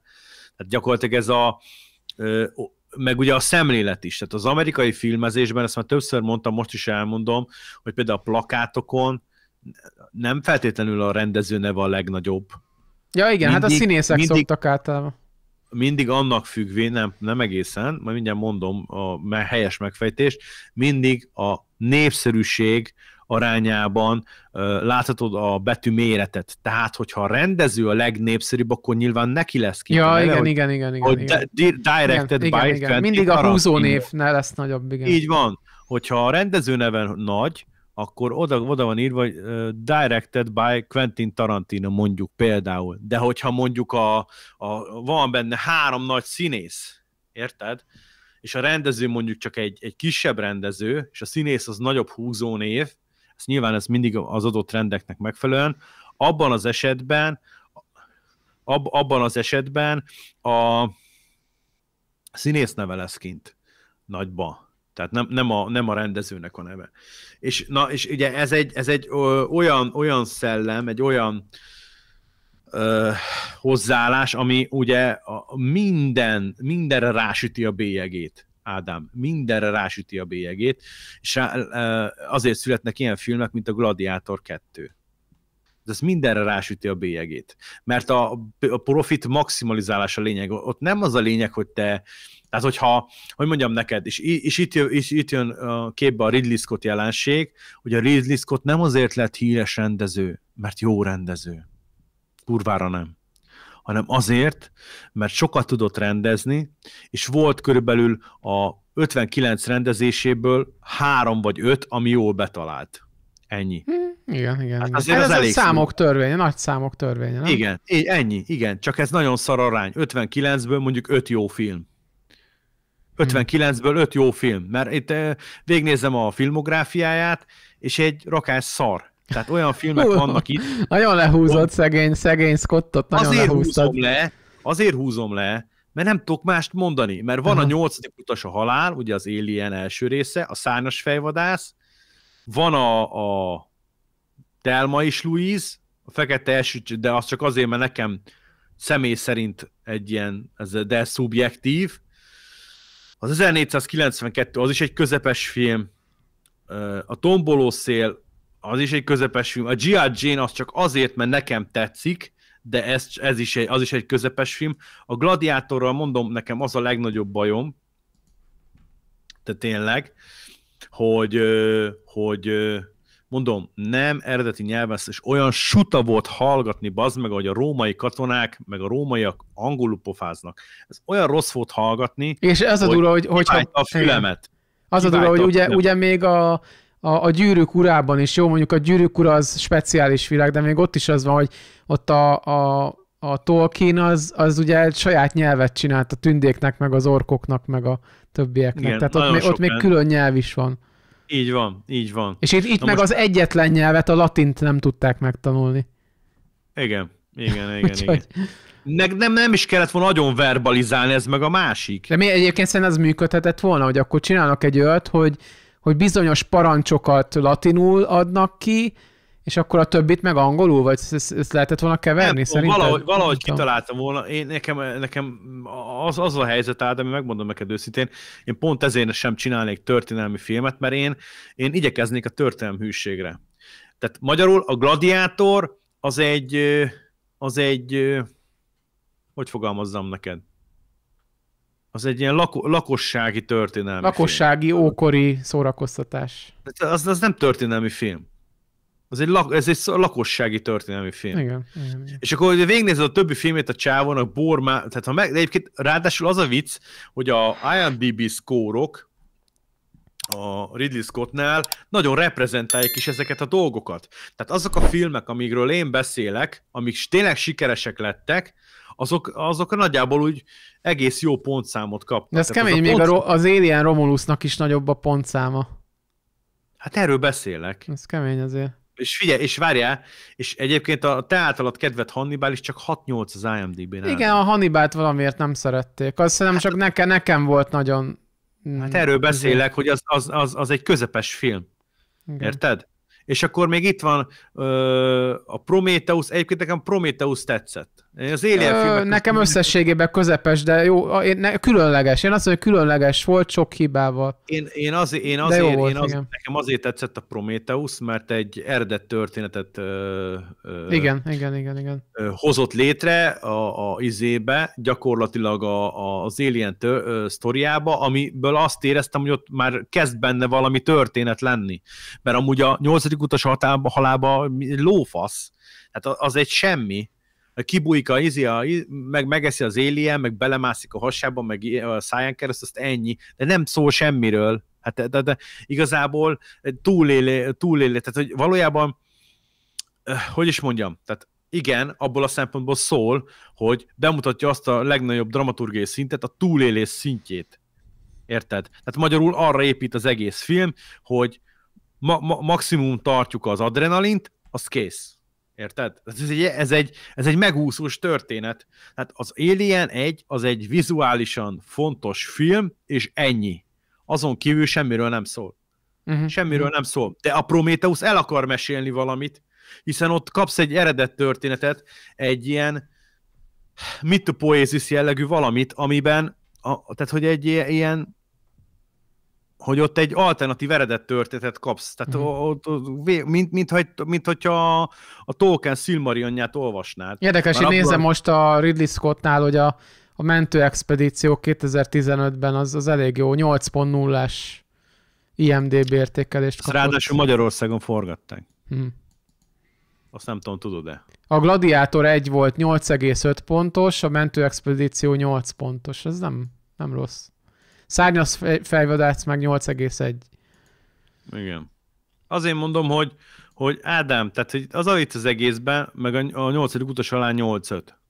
De az a vicc az egészben, hogy itt végignézed a Ridley Scott filmjeit, hát ilyen közepes vagy, tehát annál alacsonyabb, érted? Exodus Istenek király 6 pont, Jogász 5 pont, Prometheus 7 pont, az mondjuk az szerintem az egy vállalható, nekem tetszett a Prometheus, és azt mondom, az el akart mesélni valamit, bár egyébként egyetlen egy dologba tudok, és sok mindenben be tudok kötni a Prometheusba is, de a Prometheusba az volt az érdekes, hogy abba gondolj már bele, hogy mire hozták az idegenek létre az alieneket.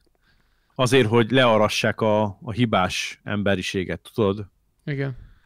Na, és tudod, mi a probléma ezzel? Ha te olyan kibaszott fejlett vagy, mint amilyenek ezek az óriás emberek, ezek a különleges faj, aki megalkotta az embereket, meg mit tudom, ilyen tesztgyanánt nevezzük, kísérletgyanánt, akkor mi a faszomnak csinálni egy másik fajt, ami saját magát is veszélyezteti? Hát igen. Ez nem merült fel az alkotóknak a fejébe, hogy hülyeség a lapsztori? Igen. Egyébként érdekes, most megnéztem a Ridley Scottnak a alaplistáját, és a 8. utas a halál nincs benne az Alien film a listájában. Megnéztem a 90 előtti, 90 utáni, és így valamiért nem sorolták fel, érdekes. Na mindegy. Hát figyelj, mert na mindegy. De visszatérve, mondom, tehát, és akkor elmondanám azt a dolgot, amit az elején akartam pedzegetni, hogy mi bajom van nekem a Gladiátorral, mert ennek a szellemében született, és itt nagyon fényderül. Most lett nemrég 87 éves, pár napja Ridley Scott. És föltövök több filmes fórumon, milyen meglepő, és ott az egyiken nyilatkozta, valahol nyilatkozta Ridley Scott, és azt így berakták az internetre, egy ilyen idézetet tőle. Figyelj, ezt én felolvasnám, jó? És nekem igazából ez mindent összefoglal az egész Ridley Scott jelenséggel kapcsolatban, hogy szerintem egy lakossági rendező semmi extra olyan történetet nem tud elmesélni, ami én azt mondom, hogy egy komoly rendezőnek van karaktere. Olyan karaktere, amit én minden filmben látok a rendezőtől. Most ilyen rendező például Tarantino, vagy Ingmar Bergman, vagy mondjuk Vittorio De Sica, vagy mondjuk nem tudom, Aki Kaurismäki, vagy Roy Anderson, vagy sorolhatnám a végtelenségét. Ezek olyan rendezők, akiknek van karaktere, el akarnak mesélni valamit, és ha valamilyen történetet elmesélnek, akkor azt egy olyan tálalásba kapod, amiben így azt érzed, hogy végre nem ugyanazt a 12. tucat szart látod, amit előtte. Pedig lehet, hogy ugyanazt a történet, lehet, hogy egy sima szerelmi történetet mesélnek el, csak egy kicsit máshogy. Érted? Igen. Majd egyszer csinálunk ilyet egyébként, hogyha akarod, hogy mondjuk megnézel egy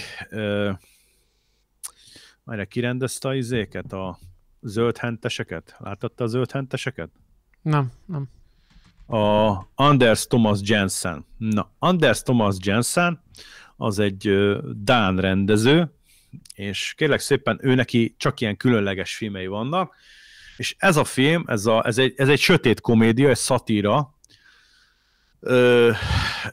és ez a filmben meg hallod, tehát ilyen filmet nem sűrűn látsz. Jó? Zöld hentesek. Én ezt egyébként ajánlom figyelmetbe. ezt majd nézd meg ezt a filmet. Csak felirat van szerintem, mert ugye dán film, Mads Mikkelsen is szerepel benne, tehát egyébként érdemes megnézni, és egy nagyon jó film. Jó, ezt majd lehet, hogy erről majd beszélünk egyébként a Zöld Hentesekről, ez egy 2003-as film. Na de például itt, ha ezt meg fogod nézni, akkor egy olyan történetet látsz, amiben ott van a társadalomkritika, egy ilyen párhuzamos szálon ott van a társadalomkritika, de nincs tucat szaga. Tehát érted, de rengeteg metaforával dolgozik, egy kifordított sötét komédiában, amitől így eldobod az agyad, mert ugye nyilván tudsz rajta röhögni, mert ugye komédia, de olyan kicsit olyan, ugye kínodba nevetsz sokszor. Ugye, hogy egy bazd meg, hogy ilyen viccesé teszi azt, ami valójában annyira nem is olyan vicces. Na mindegy. És hogy mi a bajom a Ridley Scott-tal, én ezt felolvasnám, jó, az idézetet a mestertől, jó, Ridley Scott-tól. Felolvas, ezt ő maga nyilatkozta, jó? Sok befektető még mindig azon töpreng, hogy mibe fektessen. Persze úgy gondolom, hogy a szórakoztatóipar vonzónak tűnik, ha azt a néhány filmet vesszük, amelyek őrült összegeket hoznak, amit azonban nem tudnak, hogy ez nem mindig van így. Ha a stúdiók nem kapják vissza a pénzüket, nem lesz mozi.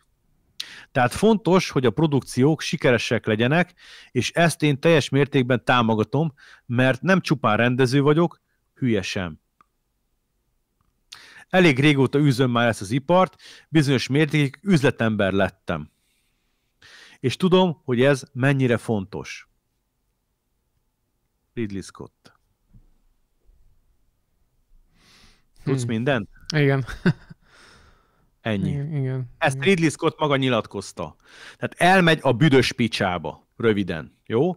Tehát figyelj, ha a stúdiók nem kapják vissza pénzüket, nem lesz mozi. Dehogy nem lesz mozi. Kibaszottul lesz mozi, csak nem 300 millióból készülnek bazd meg olyan filmek, ami egy vállalhatatlan szar önismétlés azért, mert van egy megalomán fasz hülye ember, aki bazd meg unatkozik otthon 90 évesen, és filmet akar rendezni. Érted?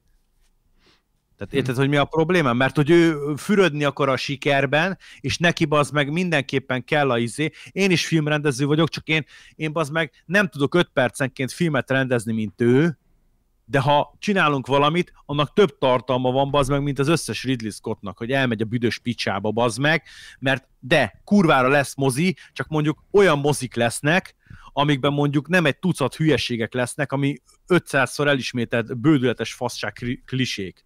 Mert nem csupán rendező vagyok, hülye sem. Hát menj a büdös picsába, bazd meg, mert annyi pénz, amennyi neki van, bazd meg, mi a faszomra nem elég? Most őszintén. Most Ádám, mi a faszomra nem elég Ridley Scottnak 59 film után miből nem él meg? Vagy mire nem tudja elkölteni a pénzét?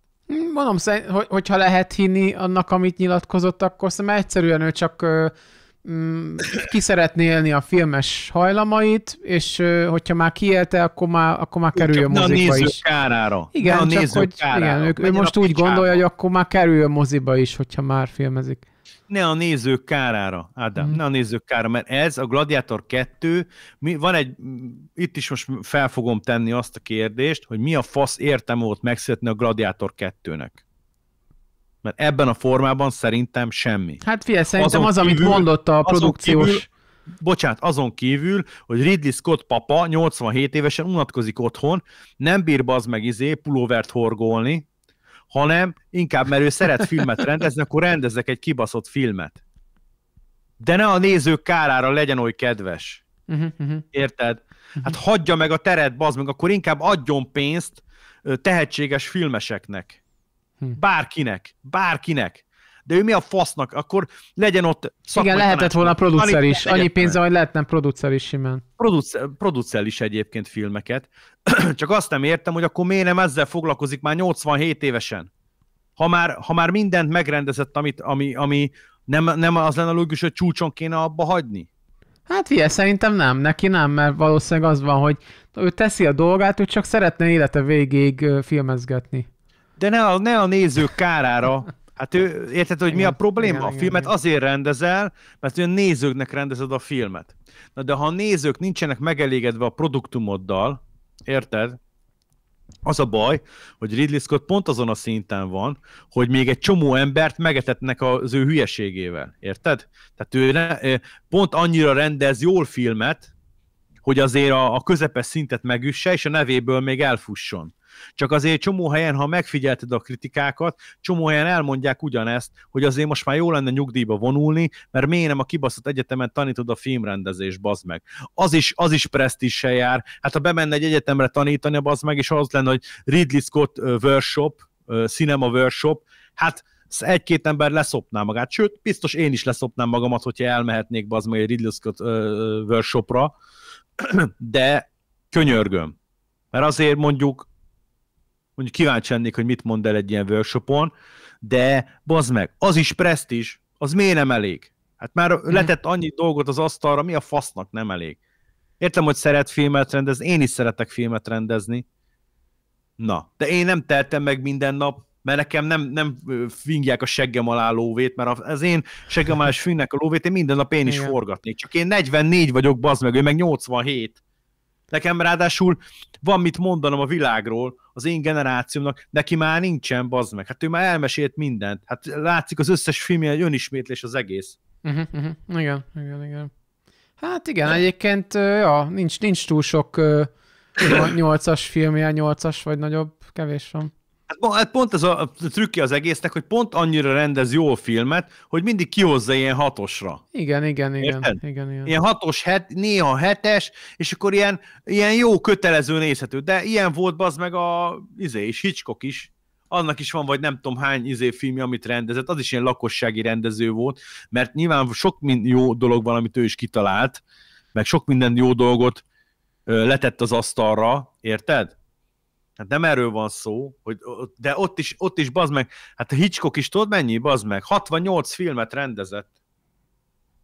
Érted? De a 68 filmből nem volt mind 8-as meg 10-es. Hát figyelj, mert szerintem nagyon nehéz ezt csinálni. Tehát az, hogy vagy akkor tényleg az vagy, hogy csinálsz életedben 1-2 8-as filmet, vagy sok filmet csinálsz, és abból lesz egy picivel több 8-as, de szerintem nincs nagyon sok olyan ember, aki csak 8-as filmeket generál mindig. Persze, csak hogy mondjam neked. Igen, egyébként értem, mondom, ezt nem akarom a felelősséget letolni erről, csak hogy szerintem ez valahol egy ilyen statisztikára jön ki hosszú távon, de ja. Figyelj, Hitchcock nagyon sok alapfilmes dolgot letett, tehát vitán fölállt, de Hitchcocknál ezt fel lehet mutatni, de a Ridley Scottnál ott ilyenek nincsenek. Tehát közel sincsen olyan, Hitchcockhoz rengeteg filmes trükk, meg izért a Vertigo. Amikor azt mondok egy operatőrnek, hogy húzzál nekem egy Vertigót, akkor mindenki tudja, hogy miről beszélek. Alfred Hitchcocknak a Vertigójáról. És azt tudjuk, hogy az hogy néz ki a Vertigo. Érted? És egy csomó mindent az öreg kitalált, és ez, hogy a szihó is be lett világítva, meg tehát tényleg meg ezek a noáros dolgok, érted? Tehát egy csomó mindent az öreg tök jól letett az asztalra rendezőként, és tehát, hogy de Ridley Scott még ennyit se, érted? Pedig a Hitchcock is ebből a szempontból egy lakossági rendező volt, de neki sokkal több jobb filme van, mint a Ridley Scottnak. Na mindegy, de lényegtelen. Ja, na, értékeljük a filmet? Hát figyelj, én megmondom neked. Te már értékelted. Hát értékeltem, hát még olyan nagy konklúziót nem mondtam, értékítéletet nem mondtam. Ha most a számszerűsíteni kéne 1-től 10-ig mondjuk egy AMD-s, vagy IMDb-s értékelés szerint, hát ezt a filmet én nem is tudom hányasra, én nem tudom, talán 3-ast adnék rá komolyan. Aha. Mert egyszerűen vizuálisan sem olyan, hogy mondjam, hogy tehát ugye, ahogy eldobjam az agyamat, rengeteg hülyes, tehát igazából csak azért adok rá 3-ast és nem 1-est, mert hogy abból a szempontból nyilván egy iparos munka, és még adhatnék rá 5-öst is. De igazából azért adok rá 3-ast, mert ennek a filmnek ebben a formában semmilyen létjogosultsága nincsen. Tehát ennek nem kellett volna megszületnie. Ráadásul tönkretette az első résznek a Nimbusát gyakorlatilag, és elinflált az első részt is gyakorlatilag. Tehát, hogy ez a tipikus az a példa számomra, hogy inkább csak ártott ezzel, mint használt. Uh-huh. És én értem, hogy persze, tehát hogy is mondjam, rengeteg tehát ezt is már egyszer elmondom még egyszer, hogy a filmkészítőket, meg a producereket a box office érdekli. Ha most agyon van reklámozva egy film, van rajta egy húzónév, vagy több húzónév a színészekben, meg ugye a rendezőben is, nagy költségvetés, be van időzítve, fel van reklámozva, fel van pumpálva a nép, és őket kurvára nem érdekli, érted? Nem az érdekli, hogy a film az most jó vagy nem, hanem az, hogy az első héten, a nyitó héten a box office mennyi lesz. Ennyi érdekli őket. És ez, hogy utána, hogy mondjam neked, utána lehúzzák a filmet a kritikusok, vagy nem tudom, a Metascoron, vagy meg a Rotten Tomaton lehúzzák, az már senkit nem érdekel, mert hogy a box office-ban óriási siker, akkor senkit nem érdekel az egész, annyira legyen jó a film, hogy nézhető legyen, izgalmas legyen, leüljön az ember, megnézze, de ezen kívül többet nem nyújtson, csak annyit nyújtson, bazd meg, hogy nekünk a gyártási költség 3-4-szeresét kitermelje, és akkor azt mondjuk, hogy boldogok vagyunk. Ennyi a szemlélet. És utána, hogy ez szakmailag vállalható ez, vagy hogy semmilyen más szempont nem merül fel. Tehát nem merül fel semmilyen más szempont, hogy eznek van valami társadalmilag fontos szerepe, vagy valakit támogassunk, vagy teljesen mindegy, nincsenek ilyen, semmilyen vállalás nincsen sehol, csak annyi bazd meg, hogy mennyit kerestünk. De ennyiről akkor feltenném a kérdést, hogy mi a kurva anyjáért a Ridley Scott félék miért nem mennek el bazd meg mit tudom, programozónak, vagy a faszom se tudja valami szarbuzi munkára. Azt mondta elvileg valahol, hogy festegetnie, tehát igazából festegethetett is volna. Akkor miért nem csinál bármi mást, érted? Bármi mást, amivel pénzt tud keresni, hát, mert ha csak a pénz a lényeg, igen. Csak a pénz a lényeg, mert ezek szerint csak a pénz a lényeg, mert ugye itt ő maga nyilatkozta, elég régóta űzöm már ezt az ipart, bizonyos mértékig üzletember lettem, és tudom, hogy ez mennyire fontos. Ezt nem én találtam, ezt Ridley Scott maga mondta. Akkor innentől kezdve, akkor miért nem a tőzsdén kereskedik? Hát, vagy igen, lehet, hogy egyszerűen egy csomó esetben az is indok lehet, hogy egyszerűen nem tudja elengedni a filmezést. Egyszerűen ragaszkodik hozzá, nem tudja elengedni. Ez egy nagyon sok embernél megvan, tehát sőt, mindenkinek van valamiféle ragaszkodása. Lehet, hogy neki ez? Jó, oké, csak... Nem mondom, értem, amit mondasz, csak hogy én itt találgatok nála. De... Nem, egyébként tök jogos, amit mondasz, és tök vállalható, amit mondasz, csak, hogy mondjam, ezek a nézők szempontjából érted, hogy is mondjam, tehát, és én értem, hogy szükség van közönségfilmekre, és ezt nem mondom, hogy nincsen szükség. De amikor már egy rendező, az meg a 832. ugyanazt a klisés szarját lerendezi, megcsinálja, tehát ebben a formában, ennek a gladiátornak nem volt értelme megszületni. Semmi. Ez semmivel nem lett több az univerzum. Mert ugyanaz lett az egész. Gyakorlatilag újrahasznosította az első részt. És szerinted lehetne egy olyan, mondjuk csak mondok egy naív példát, hogy mondjuk a Gladiátor 2-t azt nem tudom, hogy ezt lehet-e filmes ügyileg, hogy akkor mondjuk tegyük fel egy ilyen fantázia ötlet, hogy a Gladiátor 2-t új koncepció lenne, és a Gladiátor 2-t félig dokumentarista jelleggel csinálta volna meg. Tehát, hogy lehetett volna egy ilyen, hogy azt szerinted az komolyabb lett volna. Miért lenne jó? Nem tudom. Mondok valamit, jó? Csak mondok valamit. Érdekességképpen mondok valamit. Figyelj, ezt nem tudom, tudod, de a Ridley Scottnak ugye faszomba hívják, a Gladiátor 2-nek ugye ezt már régóta tervezték, hogy megcsinálják a 2-t, de, figyelj, körülbelül 5 vagy 8 forgatókönyvet dobtak ki. 5 vagy 8 forgatókönyvet dobtak ki. Az elég szomorúan hallom, hogy ennyit ellett belőle. Érted, hogy mit mondok? 5 vagy 8 forgatókönyvet dobtak ki, mire melyik forgatókönyv lett jó? ugyanaz, mint az egy. Érted? Melyik forgatókönyv lett jó? Ugyanaz, mint az egy. Hát érted? Hogy mennyire lófasz ez az egész? Amit az amerikai filmezés képvisel? Hogy megvannak a kötelező panelek, nem tudjuk elengedni a kötelező paneleket, igen. meg a kötelező izéket, és mit csinálunk? Mi lesz a jó a folytatásban? Hát ugyanaz, mint az egy, csak Pepitában. Hát igen, lehet, hogy akkor ezt a Gladiátor 2-t...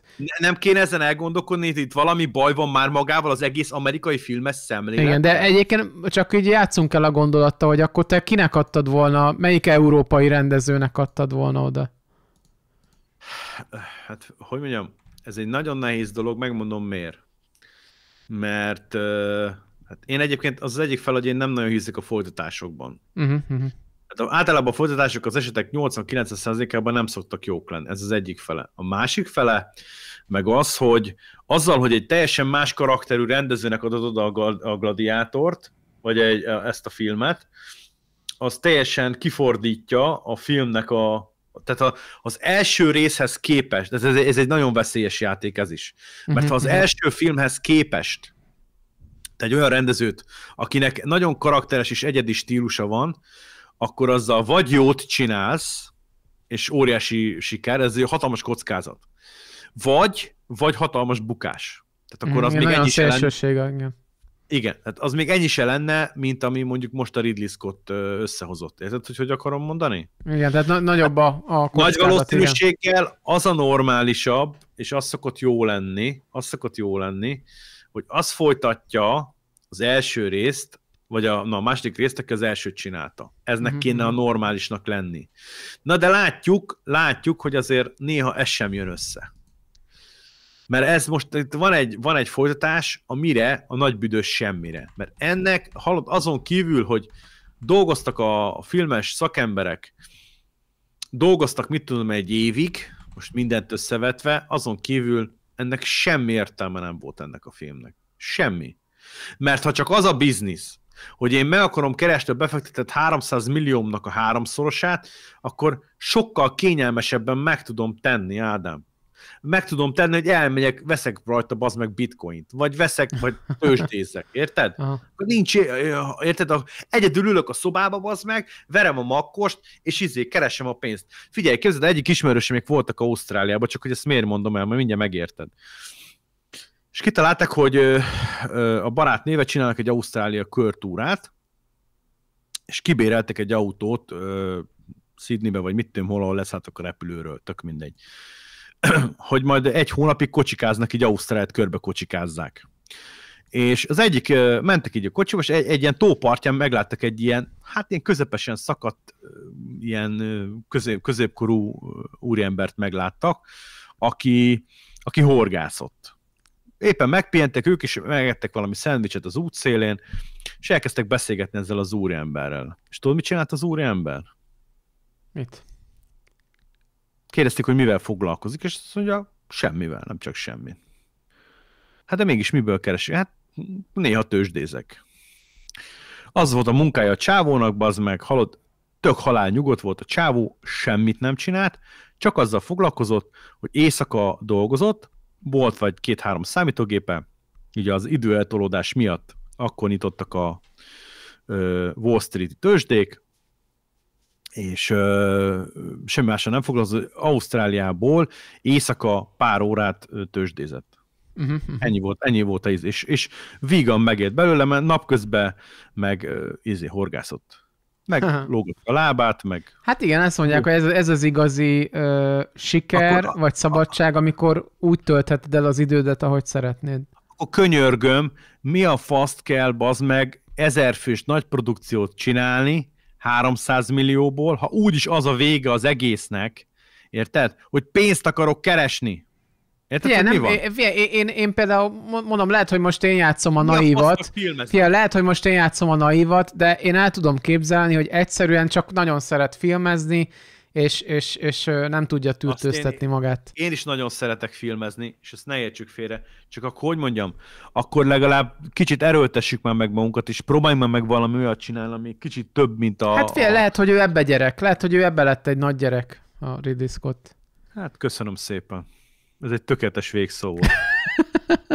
Egyébként na, én még nem mondtam el a véleményemet. Ja, bocsánat, mondja. Igen, hát összességében nem fogok meglepőt mondani, mert én úgy voltam vele, hogy nekem azt tetszett a filmben, hogy szórakoztató jellegű a film, tehát nekem a látvány, zene meg az egyebek az úgy okés volt, de ugye ahogy mondtam, ez volt, hogy ahogy készültem a elemzésre, ugye egyre több hibát tártam fel a filmből. Na, és ugye az volt ugye még, hogy ami szerintem az is egy fontos szempont, de ezt te is feszegetted, hogy az előző résznek az árnyékából azért nem lép ki. Újrahasznosítás. Igen, és hogy a fő szempont az egyedül az lett, hogy nagyon szórakoztató filmet akart a Scott csinálni ebből. És hát, hogy az első rész után ez tényleg egy egyszerű, második, egy light, egy gladiátor light. Megerősíthetem valamivel? Emlékszel, amikor kijött a filmnek az első trélere? Én nem szoktam trélereket nézni. Mindegy, én belefutottam, én se szoktam, de belefutottam, és hallod, megdöbbentem. Ugyanis a szokványosan kezdődik a tréler zeneileg, majd utána, mit tudom én, egy 30 másodperc, 1 perc után pedig átvált ilyen tök modern rapre a tréler, rapre. Tehát látsz egy gyakorlatilag ókori filmet vizualitásban, és szól egy rapzene. Érted? Biztos? Volt ilyen, hogy rapzene ment alatta? Volt. Rap vagy trap, vagy valami igen, ilyesmi. Én ma megnéztem kíváncsiságból. Igen, mert az újabb trélereken már ez nem volt megcsinálva, de volt olyan, hogy valami rap, vagy trap, vagy valami modern zene szólt alatta, de én emlékeim szerint rap. Ez nem valami volt, valami kamu tréler? Nem. Ez a hivatalos, officiál tréler volt. Hát ilyen nagyon modern, nagyon trendire akarták venni a Gladiator 2-t, tehát hogy vizualitásában nem felel meg a mai trendeknek, vagyis úgy értem, hogy a mai generációhoz nem, ugye egy történelmi filmről beszélünk, tehát nem is tud megfelelni így ebből a szempontból, vagy úgy mondanám, hogy tehát nem lesz ilyen modern gladiátor, viszont zeneiségében, amivel felhívja tehát ilyen akciófilmes lett, de ilyen rappesen vágva az egész, a tréler, és kurva gagyi volt, és azt mondtam, hogy gyerekek, most ez komoly, ez a Gladiátor 2. És tehát akkor hallod, fel sem merült bennem, hogy én megnézzem. Egyébként most is kapart, majd utána, ha én most a magyar szinkronos trélert megnéztem, azt mondom, nem vészes, nem annyira jó egyébként. A tréler azt szerintem nagyon középszer, vagy az alatti a tréler, nagyon gyenge. A magyar szinkronos trélert néztem meg ma, tehát a film után néztem meg a trélert, a magyar szinkronos trélert, és nagyon középszer. Na de mondom, összességében nekem tetszett a film, de csak azért mondom, hogy tetszett, mert amúgy egy szórakoztató filmnek tetszett, de az, hogy legyen valami nagyon komoly mondani valója, vagy egyebek, az nem. Tehát sima szórakoztatás, érzelmekkel, és igazából ennyi, ami pozitívum. De hát ezt azért sok film tudja. Itt van, tessék, itt van, 2 percnél kezdődik az a rappes rész, az rap-betét. Itt van, ez a, tessék, officiál Paramountnak az oldalán fönt van. Itt van, nem is vették le. Eleve a Cold Open-nél is már eleve ilyen modern a Cold Open, hogyha megnézed a thrillernek az indítását, és 2 percnél beindul ez a rappes fasság. Megnézem. Felháborító, vagy egy kiábrándító, hogy amikor csinálsz egy non-diegetikus térben, tehát a filmtéren kívüli hangulatfestő effekteket és zenéket teszel be, egyszerűen bazd meg, annak nem lehet énekes betétje. Hát ez tényleg gagyi. Kb. A fele után jön egy ilyen rappes nyavajgás. Azt mondom. És figyelj, tehát még egyszer mondom, a non-diegetikus térben, tehát a filmtéren kívüli hangok és zenénél azért nem lehet gyakorlatilag énekes betét, mert az gyakorlatilag, bazd meg, kibaszott videóklip. Az nem film, az kibaszott videóklip. Így van. Az videóklip. Tehát még egyszer elmondom mindenkinek, hogy értsük, az videóklip. És ráadásul, hogyha markánsan kontrasztba teszed ezeket a dolgokat, és egy ilyen nagyon különböző stílust keversz, az sokszor inkább csak visszájára sül el, mint például itt. Hát hallod, mikor én ezt a trélert megláttam, bazd meg, hát én mondtam, hát eszembe nem volt kedvem megnézni. Csak azért néztem meg most a Gladiátort, mert hogy megbeszéltük, hogy beszélünk róla, és hogy egy kicsit pörgessük az oldalt, de ezen kívül, hallod, ingerem nem volt bazd meg, hogy megnézzem a Gladiátort, ráadásul ez a trailer olyan szinten lehúzták, érted, hogy hát de nézd már meg, de figyelj, de nézd meg, de bocsánat, akkor figyelj, most nézd, menj a trailerre még egyszer, nézd meg a like-dislike arányt, légy szíves. Hát én a dislike-okat nem látom most, de... Jó, én látom, nekem be van állítva, meg tudom nézni, 182 000 a like, és 324 000 a dislike. Aha. Akkor itt, bocsánat, miről beszélünk? Hát és ez nem tűnt fel, Geci, a Paramount Pictures-nek? Kemény. Jós. Figyeld. Absolute nobody, figyeld. Denzel with a New York accent in Rome. Hallod? Emlékszel, mit mondtam a Gladiátor 1-nél? Emlékszel? Aha. Kemény. Most itt az első kibaszott hozzászólás, amit én most itt látok, ez, hogy Denzel Washington egy kibaszott New York-i akcentussal beszél Rómában. Ez nem tűnt fel a kibaszott rendezőnek, a nagy Ridley Scottnak, szórakoztatás atyának. Nem tűnt fel?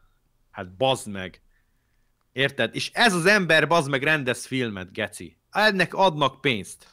Komolyan. Tényleg. Hát figyelj, ezt tudod, erre szokták mondani, hogy volt ez a izében? Tudod, volt ez a Sziget Fesztiválos régi reklám, hogy hát hülyék kezében van a pop szakma. Hülyék kezében. Senki háziak kezében. Senki háziak kezében van a pop szakma. Hát meg a filmes szakma is, igen.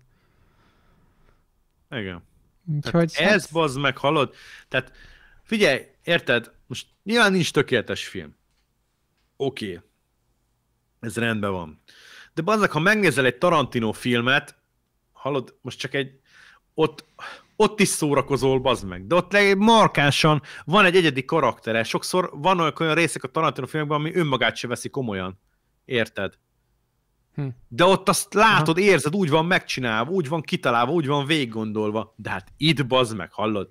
Ilyen rappes, ilyen poppos szar zene be van rakva, meg New York style akcentusból beszél Denzel Washington. Hát én emlékszem, mit mondtam a filmben, hogy eleve úgy viselkedik Denzel Washington, mintha az Equalizer-t nézném.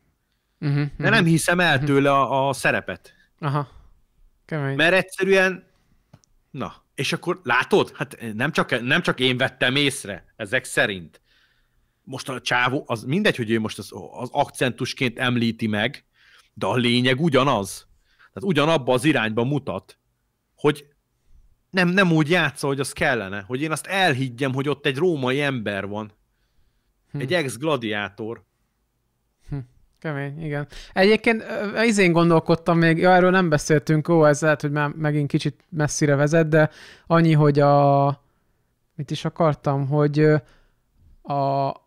a filmben ugye az, hogy multikulti van, ami ugye 2024-ben is multikulti van, egyre több helyen, de hogy az akkori Rómában is ez volt, tehát ebből a szempontból adja magát a film, ezt nem hogy is említettem. Adja magát a film, hogy ugye úgy ábrázolják a multikultit, hogy igazából akkor is ez volt, ezért hát ez megfelel a mai állapotnak is. Az a vicc egyébként, hogy csak tudod mi a vicc? Az, hogy emiatt idézélesen kórhű a film, érted? Igen.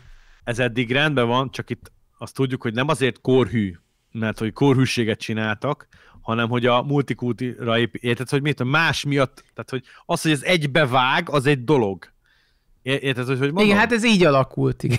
Tehát, hogy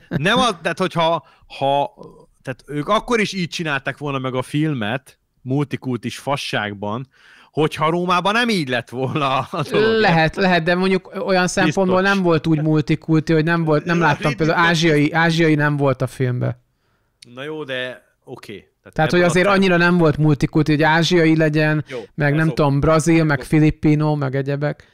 Az oké. De ebből a szempontból, igen, ha így nézzük, akkor kórhű. Mert ugye leginkább, ami a birodalom környékén volt, az tényleg az volt, ott voltak akkor mondjuk, nem tudom, mit mondjak, tehát az afrikaiak az adódik, mert hiszen az egész földközi tenger partvidékén, főleg a déli partvidéke a földközi tengernek, az ugye Afrika. Tehát, hogy adódik, hogy ott afrikai emberek vannak. Tehát így adódik. A Macrinus is adódik, mert ő is fekete, valahogy mondjuk az viszont szerintem kicsit sántít, hogy a Macrinus az mondjuk arisztokratává emelte ki magát feketeként. Szóval ez szerintem ez egy kicsit szerintem bicsaklik, de elvileg nagyon elképzelhető, de nem nagyon szerintem.